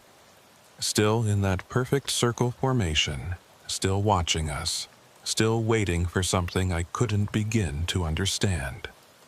Colby and I got into our vehicles and started the engines without speaking. There were no words adequate to describe what we'd just experienced. We drove away from that place as fast as the icy roads would allow, putting distance between ourselves and Station 9, between ourselves and those waiting figures, between ourselves and whatever truth Webb had discovered before he decided that running was the only sane option. We made it back to the main sector station just after noon. Morrison was there, and when he saw us, he immediately knew something was wrong. We must have looked like disaster survivors, pale and shaking and unable to make eye contact. He brought us into his office and demanded an explanation, and this time I told him everything. Every detail, every impossible thing we'd witnessed, holding nothing back because I was past the point of caring whether he believed us or thought we were insane. To my surprise, Morrison didn't dismiss us. He listened to the entire account, his expression growing more troubled as we described Station 9 and the figures and that voice repeating its endless message about being late. When we finished, he was quiet for a long moment, and then he said something I didn't expect. Webb tried to tell me too, right before he left. I thought he was having a breakdown. I suggested he take leave, get some counseling. He looked at me like I was the crazy one, and then he submitted his resignation the next day. I should have listened to him. Morrison said he'd been going through old sector records, trying to find information about the unusual incidents we'd been reporting. He'd found files dating back to the 70s and 80s that documented similar events. Officers reporting footprints that appeared and disappeared without explanation. Equipment failures at specific locations. Radio transmissions on frequencies that shouldn't exist. And personnel complaints, dozens of them, all describing the same general experience. A feeling of being watched. Voices in the static. The sense that something was trying to communicate but couldn't quite make itself understood. The agency had investigated back then, brought in technical experts and even some people from universities who specialized in unexplained phenomena. Their conclusion had been inconclusive, which is bureaucrat speak for, "We have no idea what's happening." The recommendation had been to avoid the affected areas, to decommission the problematic checkpoints, and to focus patrol efforts on sectors where the equipment worked reliably. It was easier to move the problem than to solve it. Morrison said he was going to forward our reports to regional headquarters, along with the historical documentation he'd found. He couldn't promise anything would come of it, but at least there would be an official record. In the meantime, he was pulling us from active patrol duty indefinitely. Not as punishment, but for our own safety. Whatever was happening in Sector 7 West, it was beyond the scope of normal border enforcement. We'd done our jobs, documented what we'd found, and now it was time to step back and let others figure out what to do with the information. I asked him if he believed us, if he thought what we'd experienced was real. Morrison looked at me with eyes that had seen too much in his 20 years with the agency, and he said he didn't know what he believed, but he knew that something was happening out there, something that had been happening for a long time, and that pretending it didn't exist wouldn't make it go away. That was as close to validation as we were going to get. Colby and I left the station that afternoon with our equipment turned in, and orders to take administrative leave for at least a week. We were supposed to rest, recover, and try to process what we'd been through. As if sleep and time could erase the memory of those figures standing in their perfect circle, watching us with eyes that didn't quite track like human eyes should. I drove home in a daze, barely aware of the road or the other vehicles around me.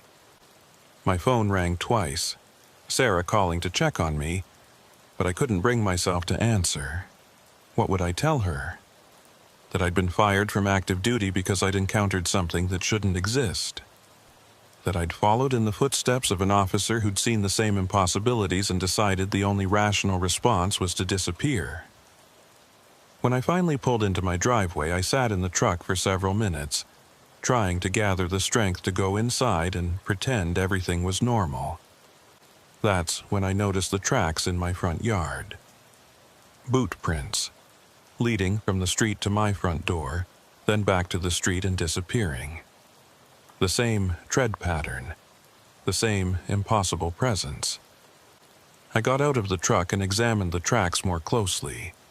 They were fresh, made within the past few hours judging by how well defined they were. Someone or something had walked up to my house, stood at the front door for an unknown period of time, and then left. The spacing of the prints suggested they'd been standing still for a while, just waiting there on my front porch, watching my house. I checked the door and found it locked, no signs of forced entry. The security system I'd installed last year showed no alerts. Whatever had been here, it hadn't tried to get inside. It had just wanted me to know it had been here.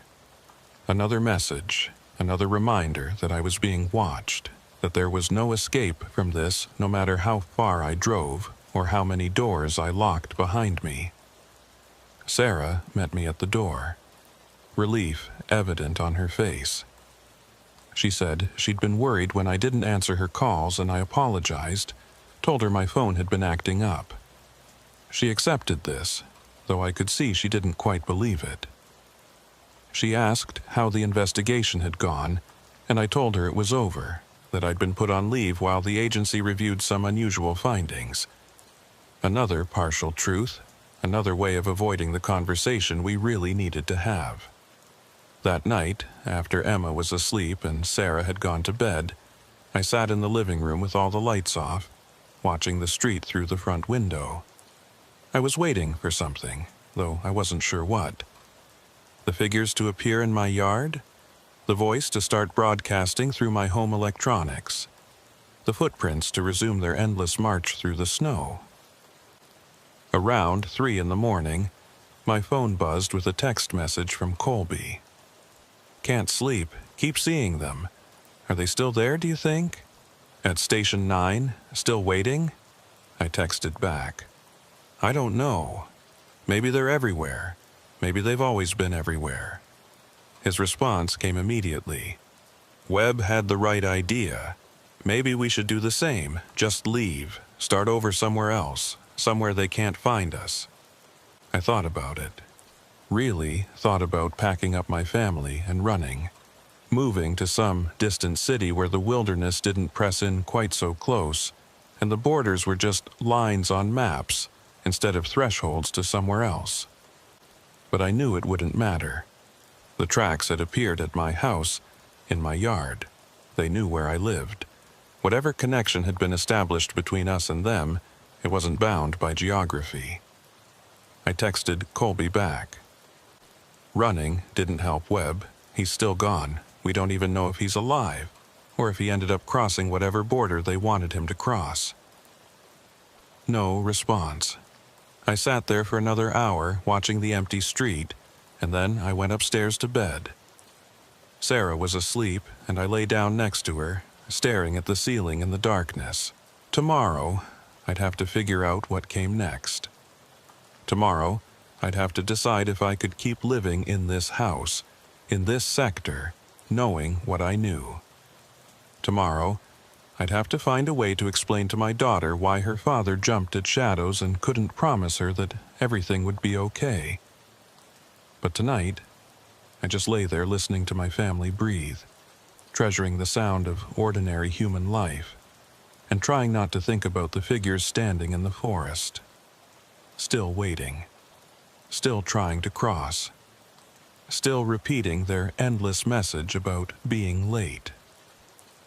I must have dozed off eventually because I woke to the sound of my phone alarm at 7 a.m. Sarah was already up. I could hear her downstairs making breakfast. Everything was normal. Another day beginning like any other. Except that when I looked out of the bedroom window, I saw new tracks in the snow. A circle around the entire house this time. Perfect and complete. As if something had spent the night walking a perimeter around us while we slept. I got dressed and went downstairs, kissed Sarah and Emma, poured coffee, and pretended everything was fine. Sarah mentioned that the news was talking about unusual weather patterns in the northern sectors, radio interference affecting emergency services, and some reports of strange lights in the wilderness. She asked if any of that was related to what I'd been investigating, and I told her I didn't know. Another lie. Another small betrayal of the trust between us. My phone rang. It was Morrison, calling to tell me that he'd submitted all the reports to regional headquarters and that they were taking the situation seriously. A team was being assembled to investigate Station 9 and the other locations where unusual activity had been reported. He wanted to know if I'd be willing to brief them when they arrived, to share my first-hand account of what we'd encountered. I told him yes, even though the thought of going through it all again made my stomach churn. Because maybe if enough people knew, if enough official attention was focused on the problem, something could be done. Maybe whatever was happening could be contained or understood, or at least acknowledged as real. Morrison thanked me and said he'd be in touch. After I hung up, I stood at the kitchen window drinking my coffee and watching the snow fall in the yard outside. Light flakes drifting down in the still morning air, covering the tracks that circled my house, erasing the evidence until the next time they appeared, because they would appear again. I knew that with absolute certainty. The figures were still out there, still trying to cross, still searching for whatever it was they needed to complete their impossible journey. And for reasons I didn't understand, they'd decided that I was part of that equation. Me and Colby, and who knows how many others who'd seen the tracks and heard the voice and tried to investigate instead of looking away. Webb had looked away eventually, had run as far and as fast as he could, but I could still hear his final entry from the notebook echoing in my mind. I can't keep watching. It knows I'm watching. Have to leave before it's too late. Was it already too late for me? Had crossing into that clearing around Station 9, had following those tracks through the forest, had listening to that voice on the radio somehow marked me in a way that couldn't be undone. I didn't know, but I knew I couldn't run like Webb had. I had Emma and Sarah to think about. A life I'd built here that I wasn't willing to abandon without exhausting every other option first. So I'd stay. I'd cooperate with the investigation. I'd document everything and hope that someone, somewhere, had answers that made sense. And in the meantime, I'd keep watching the windows and listening for the voice and checking the snow for tracks that appeared where they shouldn't be possible. Because whatever was happening, it wasn't over. The footprints would keep appearing. The figures would keep watching. And that voice would keep repeating its message about being late for a border crossing I didn't understand and couldn't prevent. And somewhere in the frozen wilderness north of Sector 7 West, at an abandoned checkpoint that official records claimed didn't exist, something was waiting, still trying to cross, still reaching toward our reality from whatever impossible place it inhabited, still waiting for someone who wasn't late. I finished my coffee, kissed my family goodbye, and headed out to start another day. The tracks in the yard had already been covered by fresh snow, as if they'd never been there at all. But I knew they had. Just like I knew they'd be back. They always came back.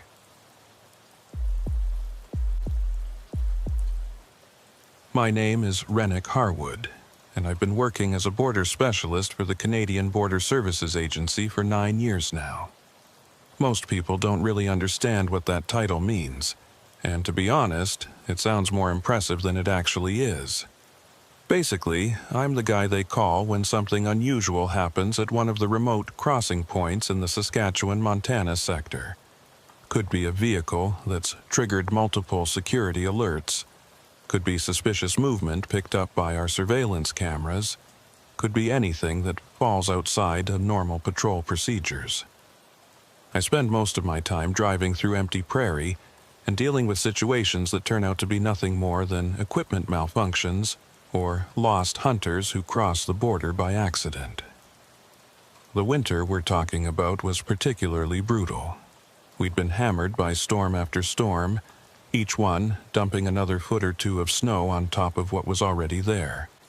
And the temperatures had been sitting around minus 30 Celsius for going on 3 weeks straight. The kind of cold that makes your truck complain when you start it, that freezes your breath into ice crystals before it even leaves your mouth.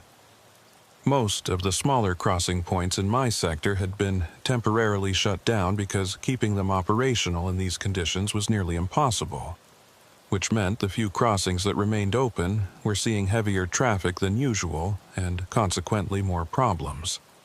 I'd been working doubles all week, covering for a colleague who'd come down with pneumonia.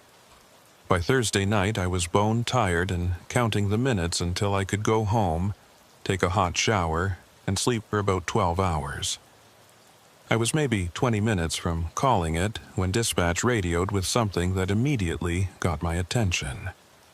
One of our automated monitoring stations, Camera 12, was showing unusual thermal activity about 3 miles inside Canadian territory.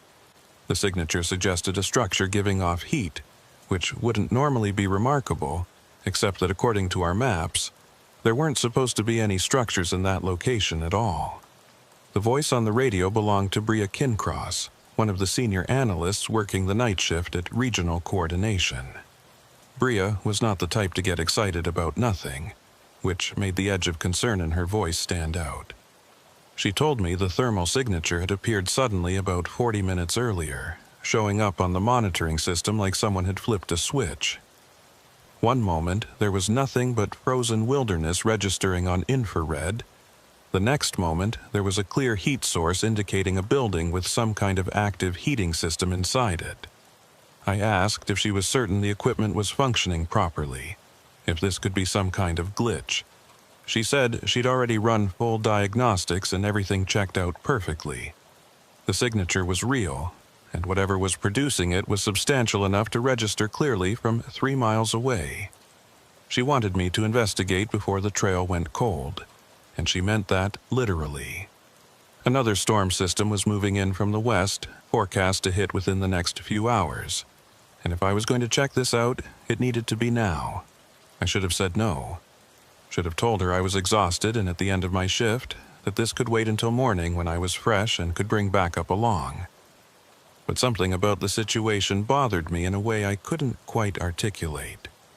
Buildings don't just appear in the middle of nowhere, especially not heated buildings in areas where the satellite imagery shows nothing but wilderness. I told Bria I'd take a look and asked her to keep monitoring the thermal signature while I drove out there. The route to Camera 12 took me north along one of the sector access roads, barely more than a track that maybe saw 1 vehicle a day in summer and almost none in winter. My headlights cut through darkness so complete it felt like driving through a void, illuminating nothing but snow-covered prairie that stretched away flat and featureless in every direction. The wind was picking up, driving loose snow across the road in patterns that looked like ghostly serpents racing through my headlight beams. I could see the storm clouds building on the western horizon, a solid black wall that was steadily eating the stars. I reached Camera 12 about 30 minutes after leaving the main checkpoint. The station itself was just a pole-mounted camera and sensor array surrounded by a small cleared area. I pulled up next to it and checked my laptop, bringing up the feed from the thermal imaging system. The heat signature was still there, showing up as a bright orange-red spot against the blue-purple coldness of the frozen landscape. According to the GPS coordinates, it was located roughly 2.5 miles to the northeast, theoretically accessible by what the maps showed as an old logging road that hadn't seen maintenance in probably a decade. I radioed Bria to confirm I was in position. She told me the signature hadn't changed since I started driving, still showing the same intensity and approximate size. I asked if there was any possibility this could be a group of people, maybe ice fishermen or hunters who'd set up a temporary shelter with a portable heater. She said the thermal profile didn't match that pattern. It looked more like a permanent structure with a consistent heat source, probably wood burning based on the temperature fluctuations she was observing on her end. The logging road was barely visible under the accumulated snow, but I could make out the general direction it followed through a stand of dense pine trees. I engaged four-wheel drive and started following it, moving slowly to avoid getting stuck in the deeper drifts. The trees closed in on both sides, their branches weighted down with the snow, creating a tunnel effect that made the darkness feel even more oppressive. My headlights bounced off all that whiteness, creating a glare that made it hard to see much beyond 20 or 30 feet ahead. I'd been driving maybe 10 minutes when I saw it through the trees. A cabin, small and low to the ground, with what looked like firelight flickering in a window. Smoke was rising from a stone chimney, the gray column barely visible against the night sky. My initial reaction was relief mixed with satisfaction. This was going to turn out to be exactly what it appeared to be. Just someone's hunting cabin that wasn't on our updated maps, probably being used by the owner during the season. Simple explanation, easy to resolve with a quick check to confirm they weren't engaged in any illegal border activity. But as I got closer, something about the scene started to feel wrong in ways I couldn't immediately articulate. The cabin looked old, genuinely old, with walls constructed from rough-cut logs that had weathered to a dark gray-brown that spoke of many decades of exposure to the elements. The roof was covered in snow, but I could see patches where the wooden shingles had rotted away completely. One of the window shutters was hanging at an odd angle, held on by what looked like a single rusted hinge. This wasn't an actively maintained hunting cabin. This was a structure that had been abandoned and left to the wilderness. So, why was there firelight visible through the window? Why was smoke rising from the chimney? I parked my truck about 50 yards from the cabin and sat there for a minute, studying the building and trying to decide on my approach. Normal protocol would require calling for backup before investigating an unknown structure. But given the incoming storm and the fact that backup was at least 45 minutes away even in good conditions, I decided to do a preliminary check on my own. I grabbed my heavy-duty flashlight, verified my radio was functioning, and stepped out into the brutal cold. The wind hit me like a physical force, cutting through my insulated gear with cold that seemed to penetrate straight to the bone. I could hear it moaning through the pine trees, creating this low sound that was almost like voices murmuring just below the threshold of clear comprehension. I made my way toward the cabin, my boots breaking through snow that was knee-deep in places, and as I got closer I started noticing more details that deepened my sense that something here was fundamentally wrong. The smoke coming from the chimney was real enough. I could smell it clearly now, that distinctive scent of burning pine or spruce. But the window that had appeared to glow with firelight was darker now, or at least dimmer. There was still a faint illumination behind it, but it was weak and flickering, more like candlelight than the steady glow of a lamp or electric bulb. And the snow around the cabin, that's what really made my scalp prickle with unease. There should have been tracks, footprints leading to and from the door, tire marks from a vehicle, some indication of how whoever was inside had gotten here and when. But the snow surrounding the structure was completely pristine, unmarked except by my own approaching footprints. Smooth and undisturbed, as if no one had come near this building in days, or possibly weeks. I reached the door and knocked firmly, calling out my identification. Border Services Agency, if anyone's inside, please make yourself known. My voice sounded thin and inadequate against the wind and the vast silence of the winter forest. There was no response from inside the cabin. I knocked again, louder this time, and repeated my announcement. Still, nothing but silence. The door wasn't locked.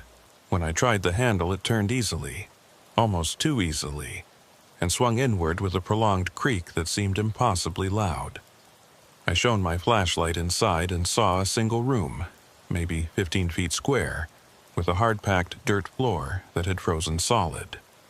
There was a cast-iron stove against one wall, and I could see red embers glowing through the partially open door of its firebox.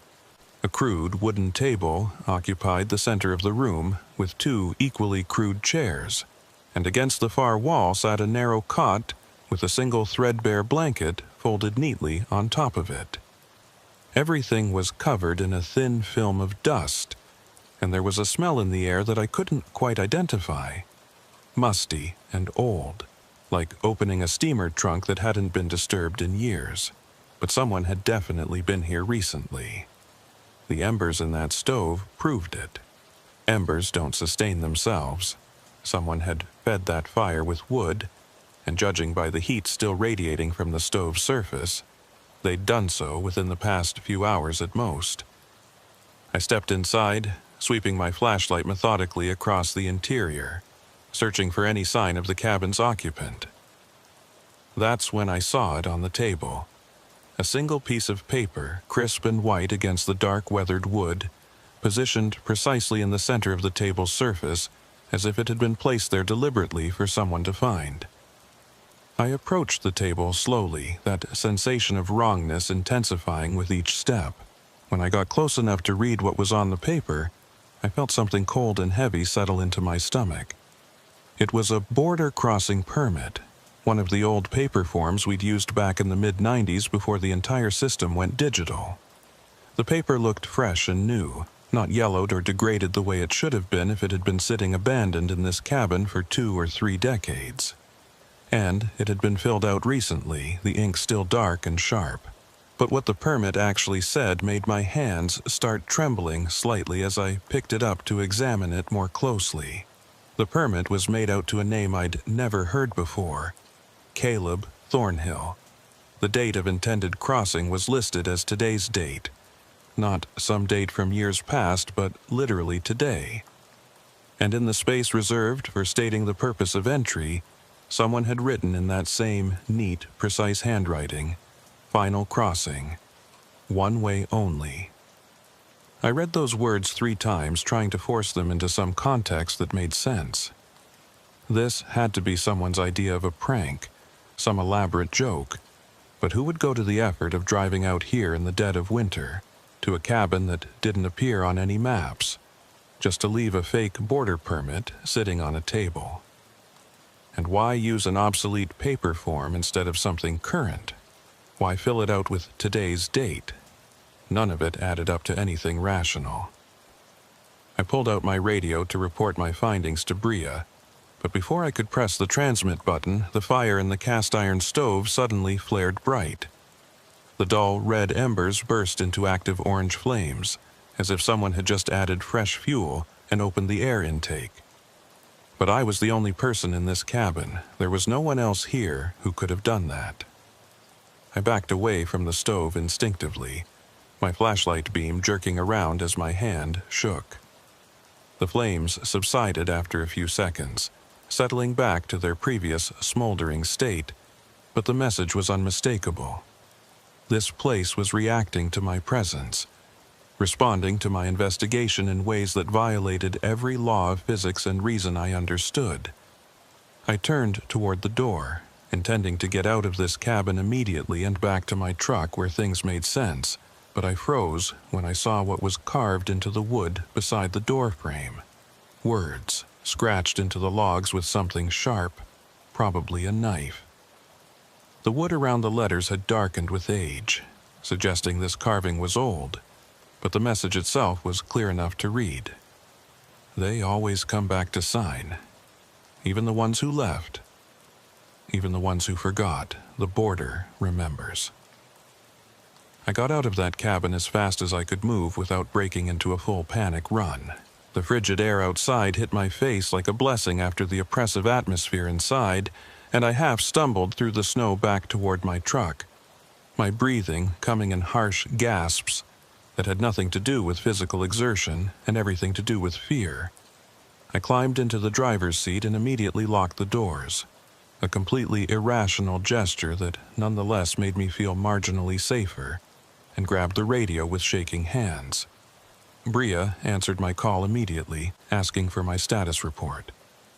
I tried to explain what I'd found, but the words came out jumbled and disjointed. A cabin that shouldn't exist, a fire tending itself, a border crossing permit filled out for a final crossing, and dated today.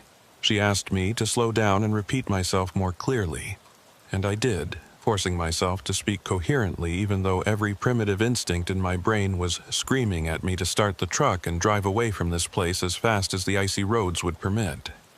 There was a long pause on the other end of the line after I finished describing the permit and what it said.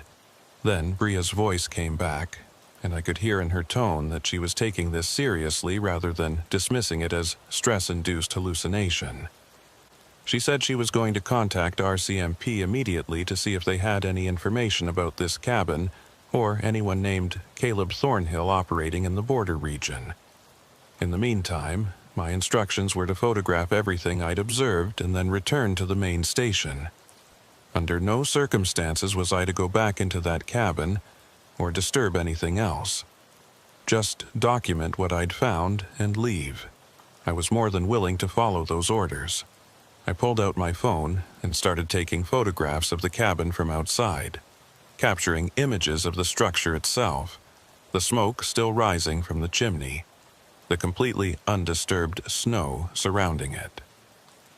Then I forced myself to approach the doorway one more time, not crossing the threshold, but leaning in far enough to photograph the interior. The table with its mysterious permit, the cast iron stove with glowing embers, those disturbing words carved into the wall. Every photo I took felt like I was documenting evidence of something that shouldn't be possible, creating a record of the impossible. I was backing away from the doorway when I heard it. A sound coming from somewhere inside the cabin, from beyond the main room, even though I'd clearly seen this was a single-room structure. It sounded like footsteps, slow and deliberate, walking across wooden floorboards. But the cabin had a packed dirt floor. There was nowhere for someone to be walking that would produce that hollow wooden sound. Yet I could hear it distinctly, getting progressively closer, moving toward the door where I stood. I didn't wait to see what would emerge. I turned and ran through the snow back to my truck, threw myself inside and started the engine with hands that were shaking so badly I could barely grip the key. My headlights illuminated the cabin as I reversed away from it, and in that brief moment of illumination I saw something that made my blood freeze. The door was closed. I had left it standing open when I'd fled. I was absolutely certain of that detail. But now it was shut tight, as if someone inside had calmly pushed it closed after my departure. I drove back down that logging road considerably faster than was safe, the truck sliding on patches of ice and crashing through drifts that scraped loudly against the undercarriage. I didn't reduce speed until I reached the main access road, and even then I kept checking my rearview mirror obsessively, half expecting to see lights following me or that cabin somehow appearing closer than it physically should be. But there was nothing behind me except darkness and the first scattered flakes of the approaching storm. Heavy snow was starting to fall now, thick flakes coming down so densely they reduced visibility to maybe 40 feet. By the time I reached the main station, the storm had arrived in full force. I pulled into the parking area and sat in my truck for several minutes, trying to slow my racing heartbeat and organize the chaos of my thoughts. Whatever I'd encountered in that cabin, it existed outside the boundaries of rational explanation. The permit dated for today, the fire that burned without anyone tending it, the footsteps emanating from a room that didn't exist. All of it pointed toward something fundamentally wrong with that location. I was reviewing the photographs on my phone when I noticed something that sent a fresh wave of cold dread through my body. The image showing the permit on the table was severely distorted, blurred in a way that none of my other photos exhibited. I could make out the general shape of the paper and table, but the actual text on the permit was completely illegible, as if the camera had catastrophically failed to focus on that specific object. I tried zooming in and adjusting the image, but that only made it worse. The words seemed to shift and blur, no matter how I manipulated the photograph. All my other photos were perfectly clear and properly focused. The exterior shots of the cabin, the images of the cast iron stove and the cot, the words carved into the wall beside the door. Every single one was sharp and detailed. Only the permit itself had somehow resisted being photographed, refused to leave a permanent record that could be examined later. I went inside the station and found Bria waiting for me in one of the offices. She'd set up her laptop connected to multiple monitors displaying various data feeds and surveillance camera outputs. When she saw me, she immediately asked if I was all right, and I realized I must have looked fairly shaken. I told her I was fine, just cold and exhausted, and asked whether she'd heard back from RCMP yet. She said she'd made contact with their regional detachment and spoken with a liaison officer named Ezra Maddox. He was apparently familiar with the general area where I'd found the cabin and said he'd be very interested in reviewing my report and photographs. Bria had already transmitted the preliminary information to him, and he was planning to drive over first thing tomorrow morning to discuss the situation in person. She asked if I'd be available to brief him directly, and I said yes, though part of me wanted nothing more than to forget this entire night had ever happened. We spent the next 90 minutes going through everything I documented in meticulous detail. Bria pulled up satellite imagery of the area where the cabin was supposedly located, and we both stared at the screen in mounting confusion. The satellite photos, some of them less than 6 months old, showed nothing but unbroken forest at those exact coordinates. No clearing, no structure, no indication whatsoever that anything man-made existed at that location. I insisted I'd been there, that I'd seen and entered the cabin with my own eyes, and Bria believed me. But the complete absence of corroborating physical evidence was raising questions that neither of us had any way to answer. She asked about the name on the permit, this Caleb Thornhill, and I told her honestly that I'd never encountered it before in any context. She ran it through every database we had access to, searching for any record of someone by that name crossing the border, or having any documented interaction with border services. The searches returned nothing. As far as our comprehensive systems were concerned, Caleb Thornhill simply didn't exist. No border crossing records, no visa applications, no record of entry to or exit from Canada. The name might as well have been invented. But someone had written that name on the permit. Someone had filled out that obsolete form with today's date and that cryptic notation about a final crossing, one way only. Someone had placed it precisely in the center of that table for me to discover. The question that kept circling through my mind was who, and more importantly, why. Bria finally suggested I should go home and get some rest, that we could continue investigating in the morning once Ezra Maddox arrived and we had access to more resources. I agreed, gathered my things, and headed out into the storm. The drive home was agonizingly slow, with visibility reduced to almost nothing by the heavy snowfall. I kept my speed down and concentrated on the road, trying very hard not to think about the cabin or the permit or those impossible footsteps I'd heard approaching from nowhere. I made it home around 1 in the morning and found my wife already asleep. I tried to move quietly through the house, not wanting to wake her and have to explain where I'd been or what I'd experienced.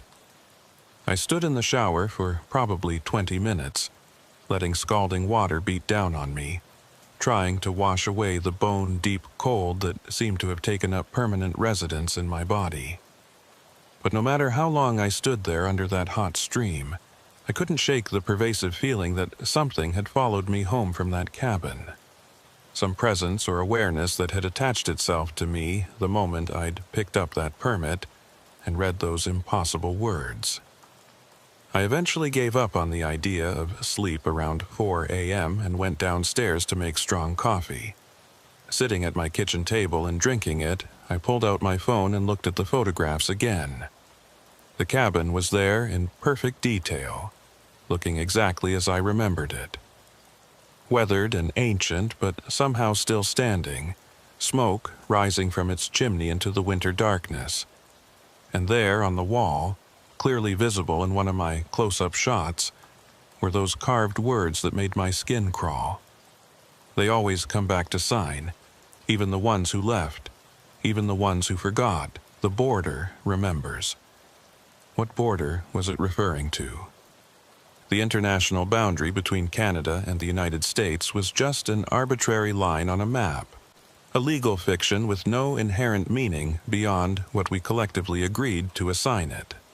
But those words suggested something else entirely, hinted at some other kind of boundary that people crossed without necessarily understanding what they were doing or what it meant. And this final crossing mentioned on the permit, what did that imply? A crossing that could only be made once? A journey from which there was no return?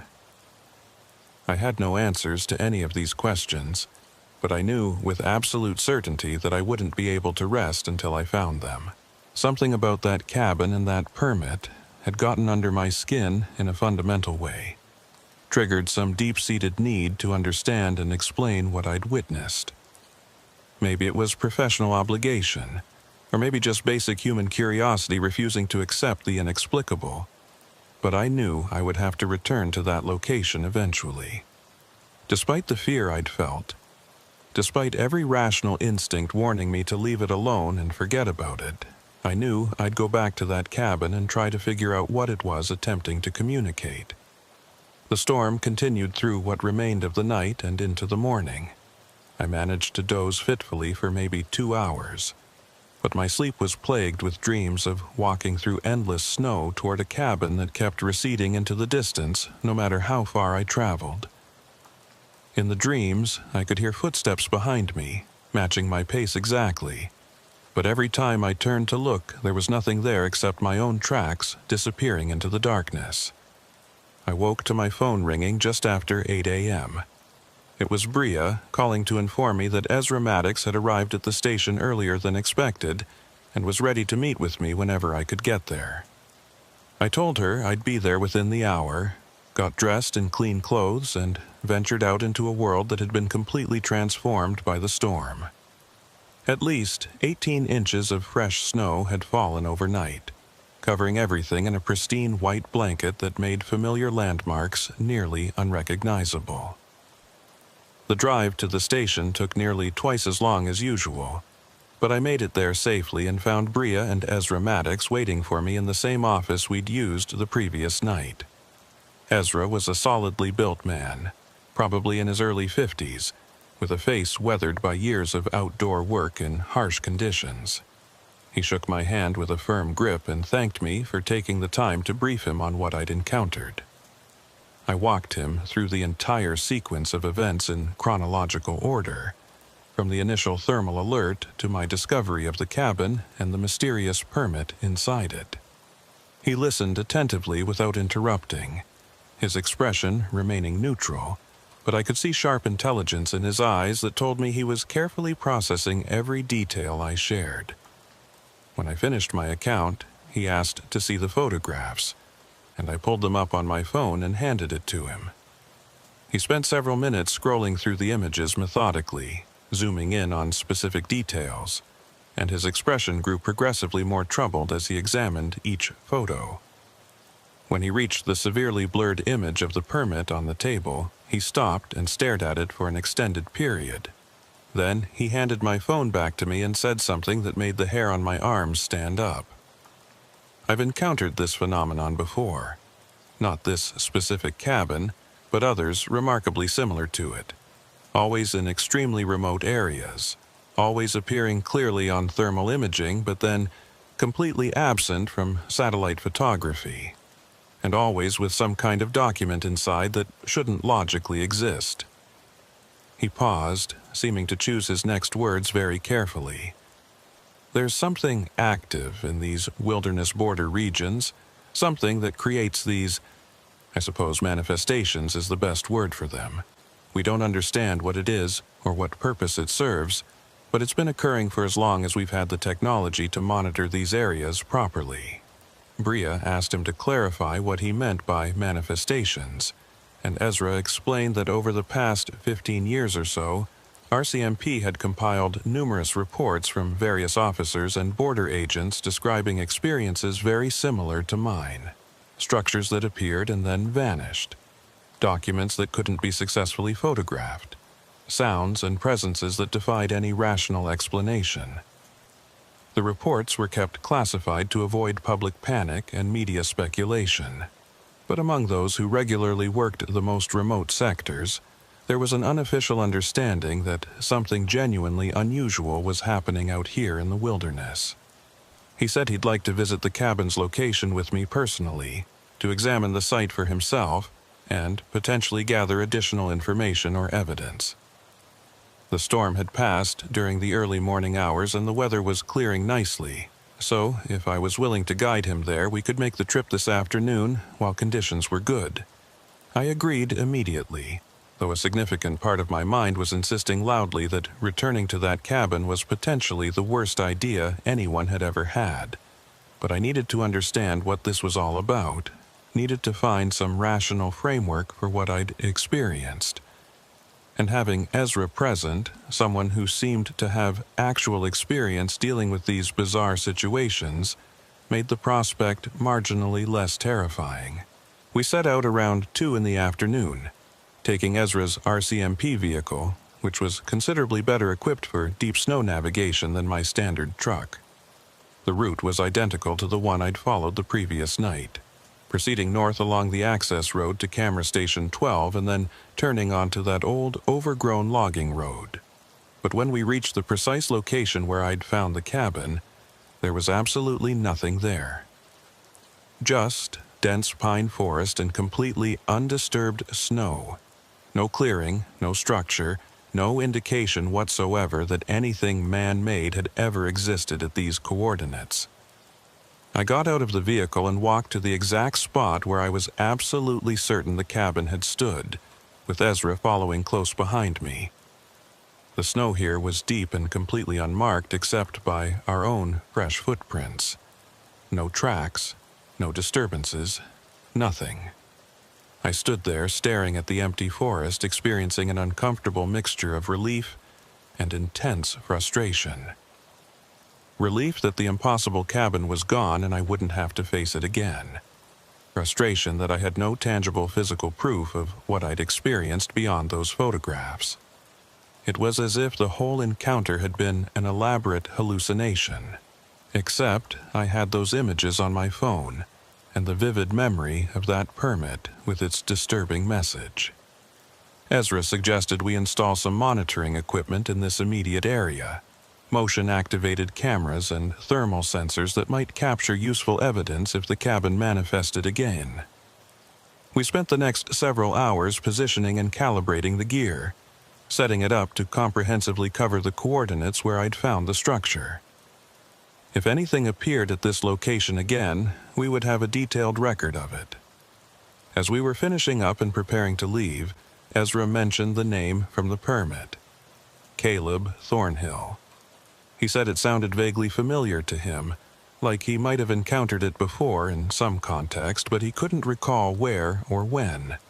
He promised to thoroughly search RCMP historical records when he returned to his detachment, to see if there was any documented connection to that name in this region or any of the surrounding areas.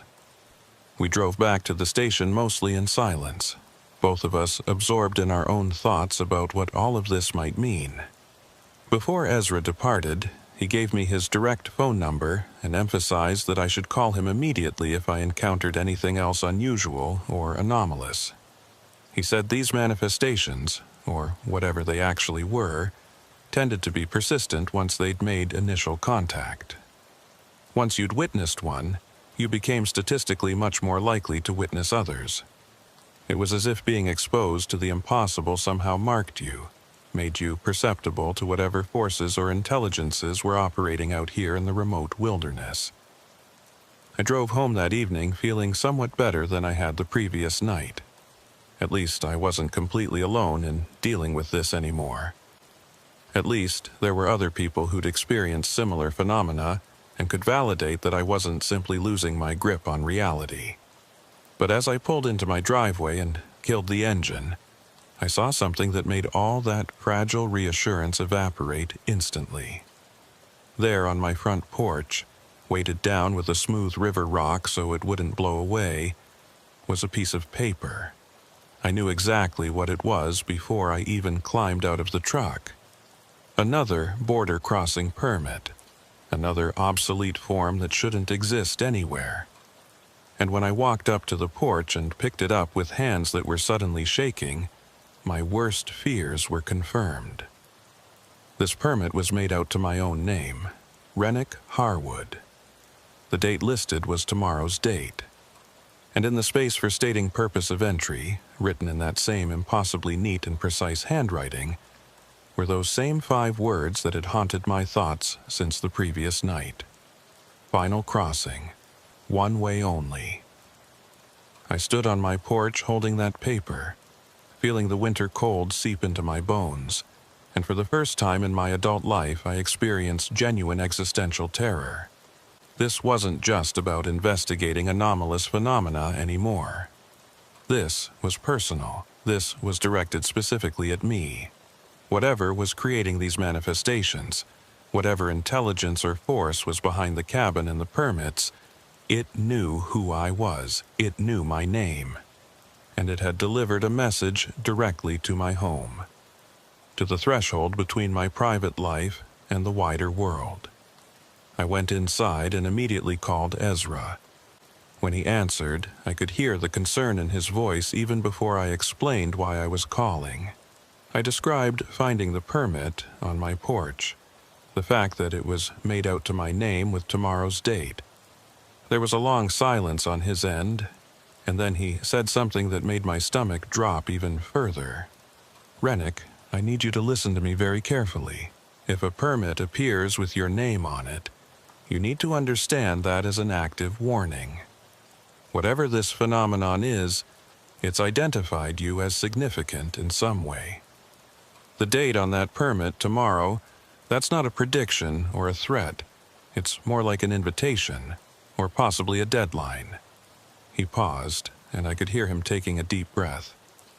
"I'm going to drive back out there tonight. I want you to stay in your house, keep your doors locked, and under no circumstances should you go anywhere near that cabin location.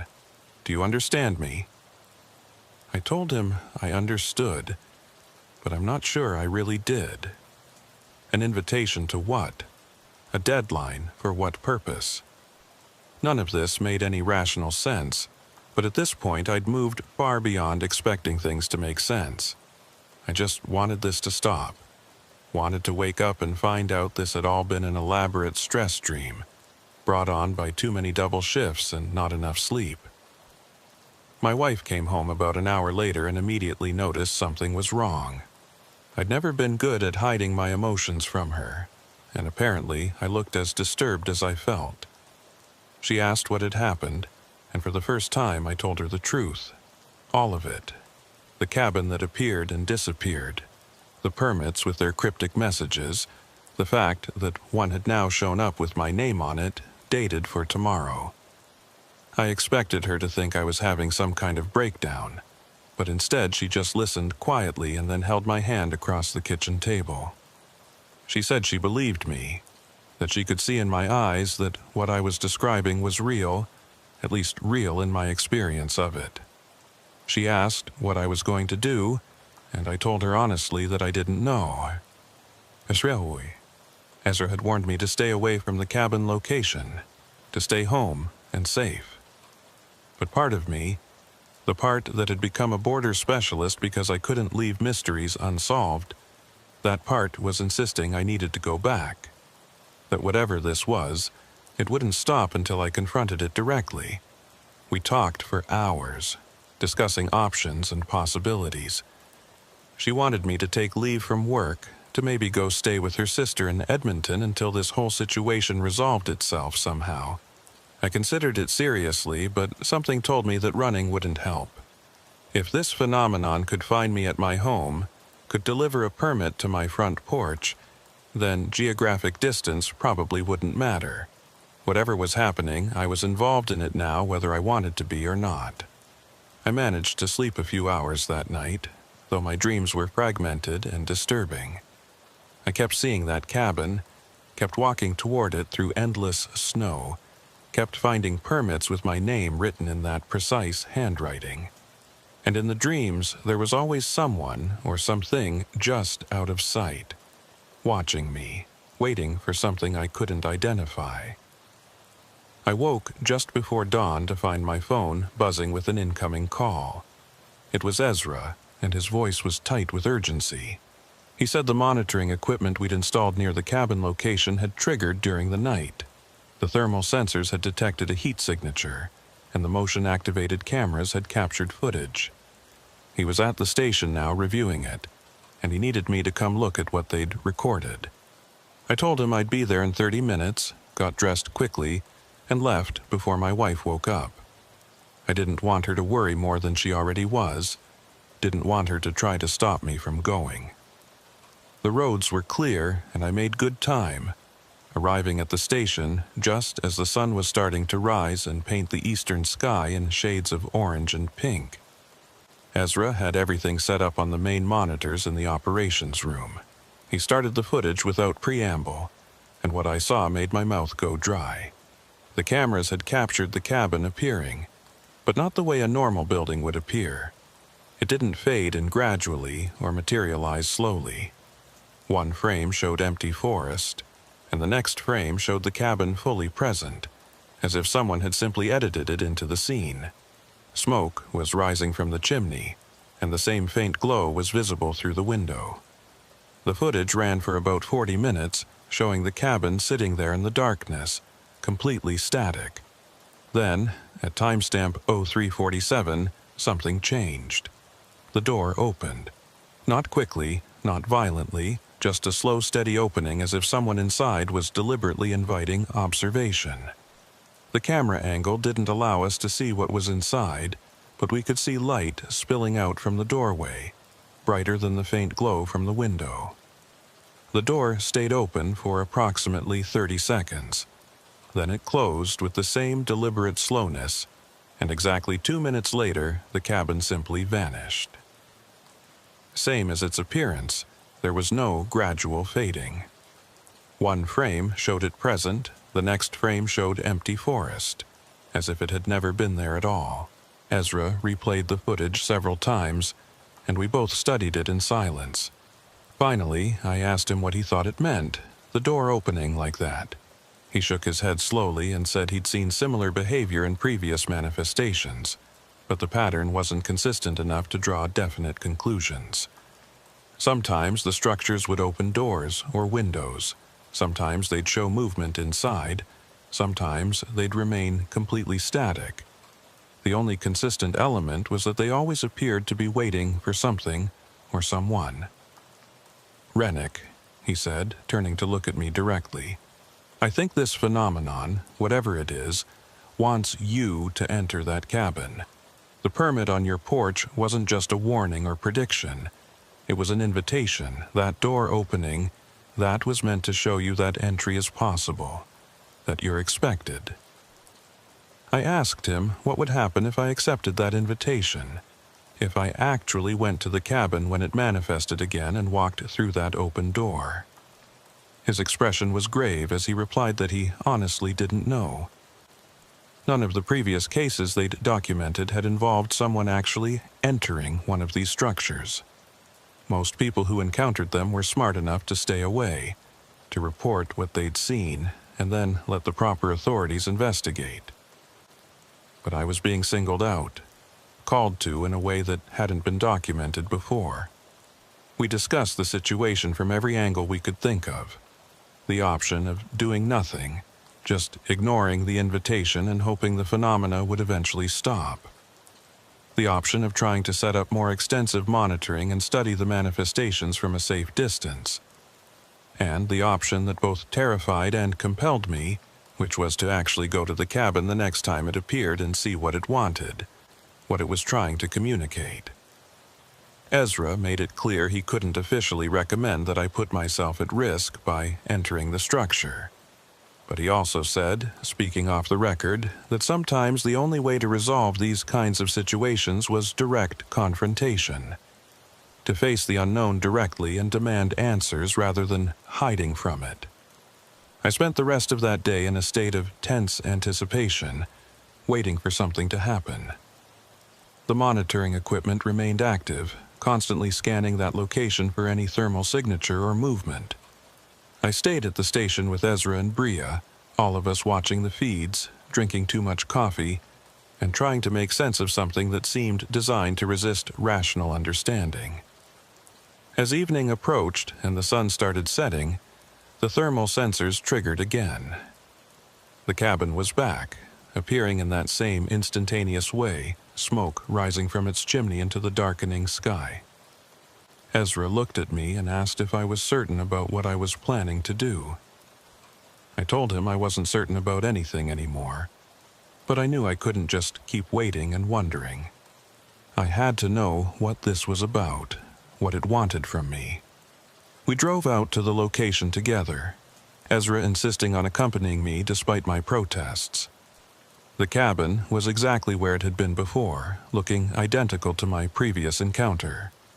The same weathered logs, the same crooked shutter, the same faint glow from the window. But this time the door was standing open, just as it had been in the recorded footage.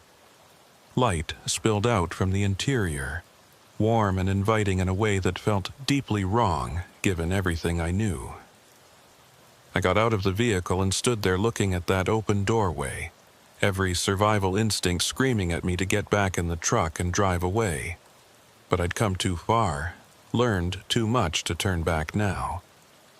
I told Ezra to wait there, to give me exactly 15 minutes, and if I wasn't back by then to call for every resource he could access. He agreed reluctantly, his hand resting on his service weapon, though we both knew a gun would be useless against whatever this was. I walked towards the cabin, each step requiring conscious effort to overcome the fear that was threatening to paralyze me. The snow crunched under my boots, and I could hear my own breathing loud in my ears. As I approached the doorway, I could see inside more clearly, the same rough interior I'd observed before. The table with its single chair, the wood stove radiating heat. And there on the table, I could see another permit waiting. I stepped across the threshold and entered the cabin. The door didn't slam shut behind me like I'd half expected. It remained open, allowing cold air to flow in from outside. I approached the table slowly and picked up the permit. This one was blank except for a single line of text at the top, written in that familiar, precise handwriting. Sign below to complete final crossing. Below the text was a blank line, waiting for a signature. My signature. And suddenly I understood what this was all about, what the cabin represented, and what the permits meant. This wasn't about border crossing in any literal geographical sense. This was about boundaries between different states of existence, between what we know and what we can only imagine exists beyond the limits of our understanding. The final crossing wasn't about crossing from one country to another. It was about crossing from life into whatever comes after, from the material world into something else entirely. And these cabins, these manifestations, they were way stations on that journey. Places where the boundary grew thin enough that those who were called could choose to cross over. But why me? Why had I been selected for this invitation? I looked around the cabin's interior searching for answers and noticed something I'd missed before. The wall opposite the door, the one I hadn't examined closely during my first visit, had more carved text, words and phrases in multiple languages, some I recognized and others I didn't. The debt is paid. Finally home. The searching ends. No more winter. They were messages from previous visitors, people who'd accepted the invitation and crossed over. And I noticed with a chill that some of the carvings included dates spanning back over a century. This cabin, or something like it, had been appearing in this wilderness for longer than Canada and the United States had even existed as nations. I heard Ezra calling my name from outside, urgency in his voice. My 15 minutes were almost up. I looked down at the blank permit in my hands, at that empty line waiting for my signature. Part of me wanted to sign it, wanted to find out what lay beyond that final crossing, wanted to end the fear and uncertainty and just step through whatever doorway this represented. But another part, the part still anchored to the physical world and to the life I'd built, resisted. I set the permit back down on the table unsigned and walked toward the door. As I crossed the threshold back into the cold winter night, I heard a sound behind me. Not footsteps this time, but something that might have been a sigh, might have been the wind, might have been disappointment or acceptance or something I had no frame of reference to understand. I made it back to Ezra's vehicle and climbed inside. He immediately started asking questions, wanting to know what I'd seen, what had happened inside the cabin. I told him about the blank permit, about the invitation to sign and complete the final crossing. I told him I'd chosen not to sign, that I'd walked away from whatever that crossing represented. As we watched, the cabin's door slowly closed. And then, exactly as the monitoring footage had shown, The structure simply vanished between one moment and the next, gone as completely as if it had never existed, leaving nothing but unmarked snow and silent forest. We drove back to the station in contemplative silence. Part of me felt relieved that I'd escaped from the cabin and whatever it represented, but another part felt a strange sense of loss, as if I'd been offered something rare and significant, and had turned it down out of fear or perhaps wisdom. I wasn't sure which. Over the following weeks, the monitoring equipment detected no further manifestations at that location. The cabin didn't return, and no more permits appeared on my doorstep. It was as if the phenomenon had made its offer, I'd declined, and it had moved on to find someone else who might be more receptive. Ezra told me later that this was consistent with patterns they'd observed in other cases. The manifestations seemed to seek out specific individuals, make their invitation clear, and then either claim that person or move on depending on the choice made. How they selected their targets remained a mystery, as did the ultimate nature and purpose of the final crossing itself. I returned to regular duty, but something had fundamentally changed in how I perceived my work and the wilderness regions I monitored. I understood now that the border I was tasked with protecting wasn't the only boundary that mattered out here in these remote areas. There were other borders, older and stranger, that existed regardless of maps or laws or human understanding. Sometimes late at night when I'm alone on patrol in the darkest hours before dawn, I think about that cabin and the choice I made. I wonder about Caleb Thornhill, whoever he was, and whether he signed his permit and completed his final crossing. I wonder about all those names carved into the wall, all those people who chose to step across a boundary that most of us will only face once, at the very end, whether we're ready or not. And I wonder if the cabin will come back for me someday, when I'm older or more tired or simply ready for whatever lies beyond that threshold. The permit with my name on it is still in my desk at home, kept as a reminder of the night I was offered a choice that most people never consciously receive. The border remembers, the carving said, even the ones who left, even the ones who forgot. I haven't forgotten. And I suspect the border hasn't forgotten me either. Maybe someday, when my time truly comes, I'll find that cabin waiting for me one final time. And maybe then I'll sign the permit and find out what lies beyond the final crossing. But not today. Not today.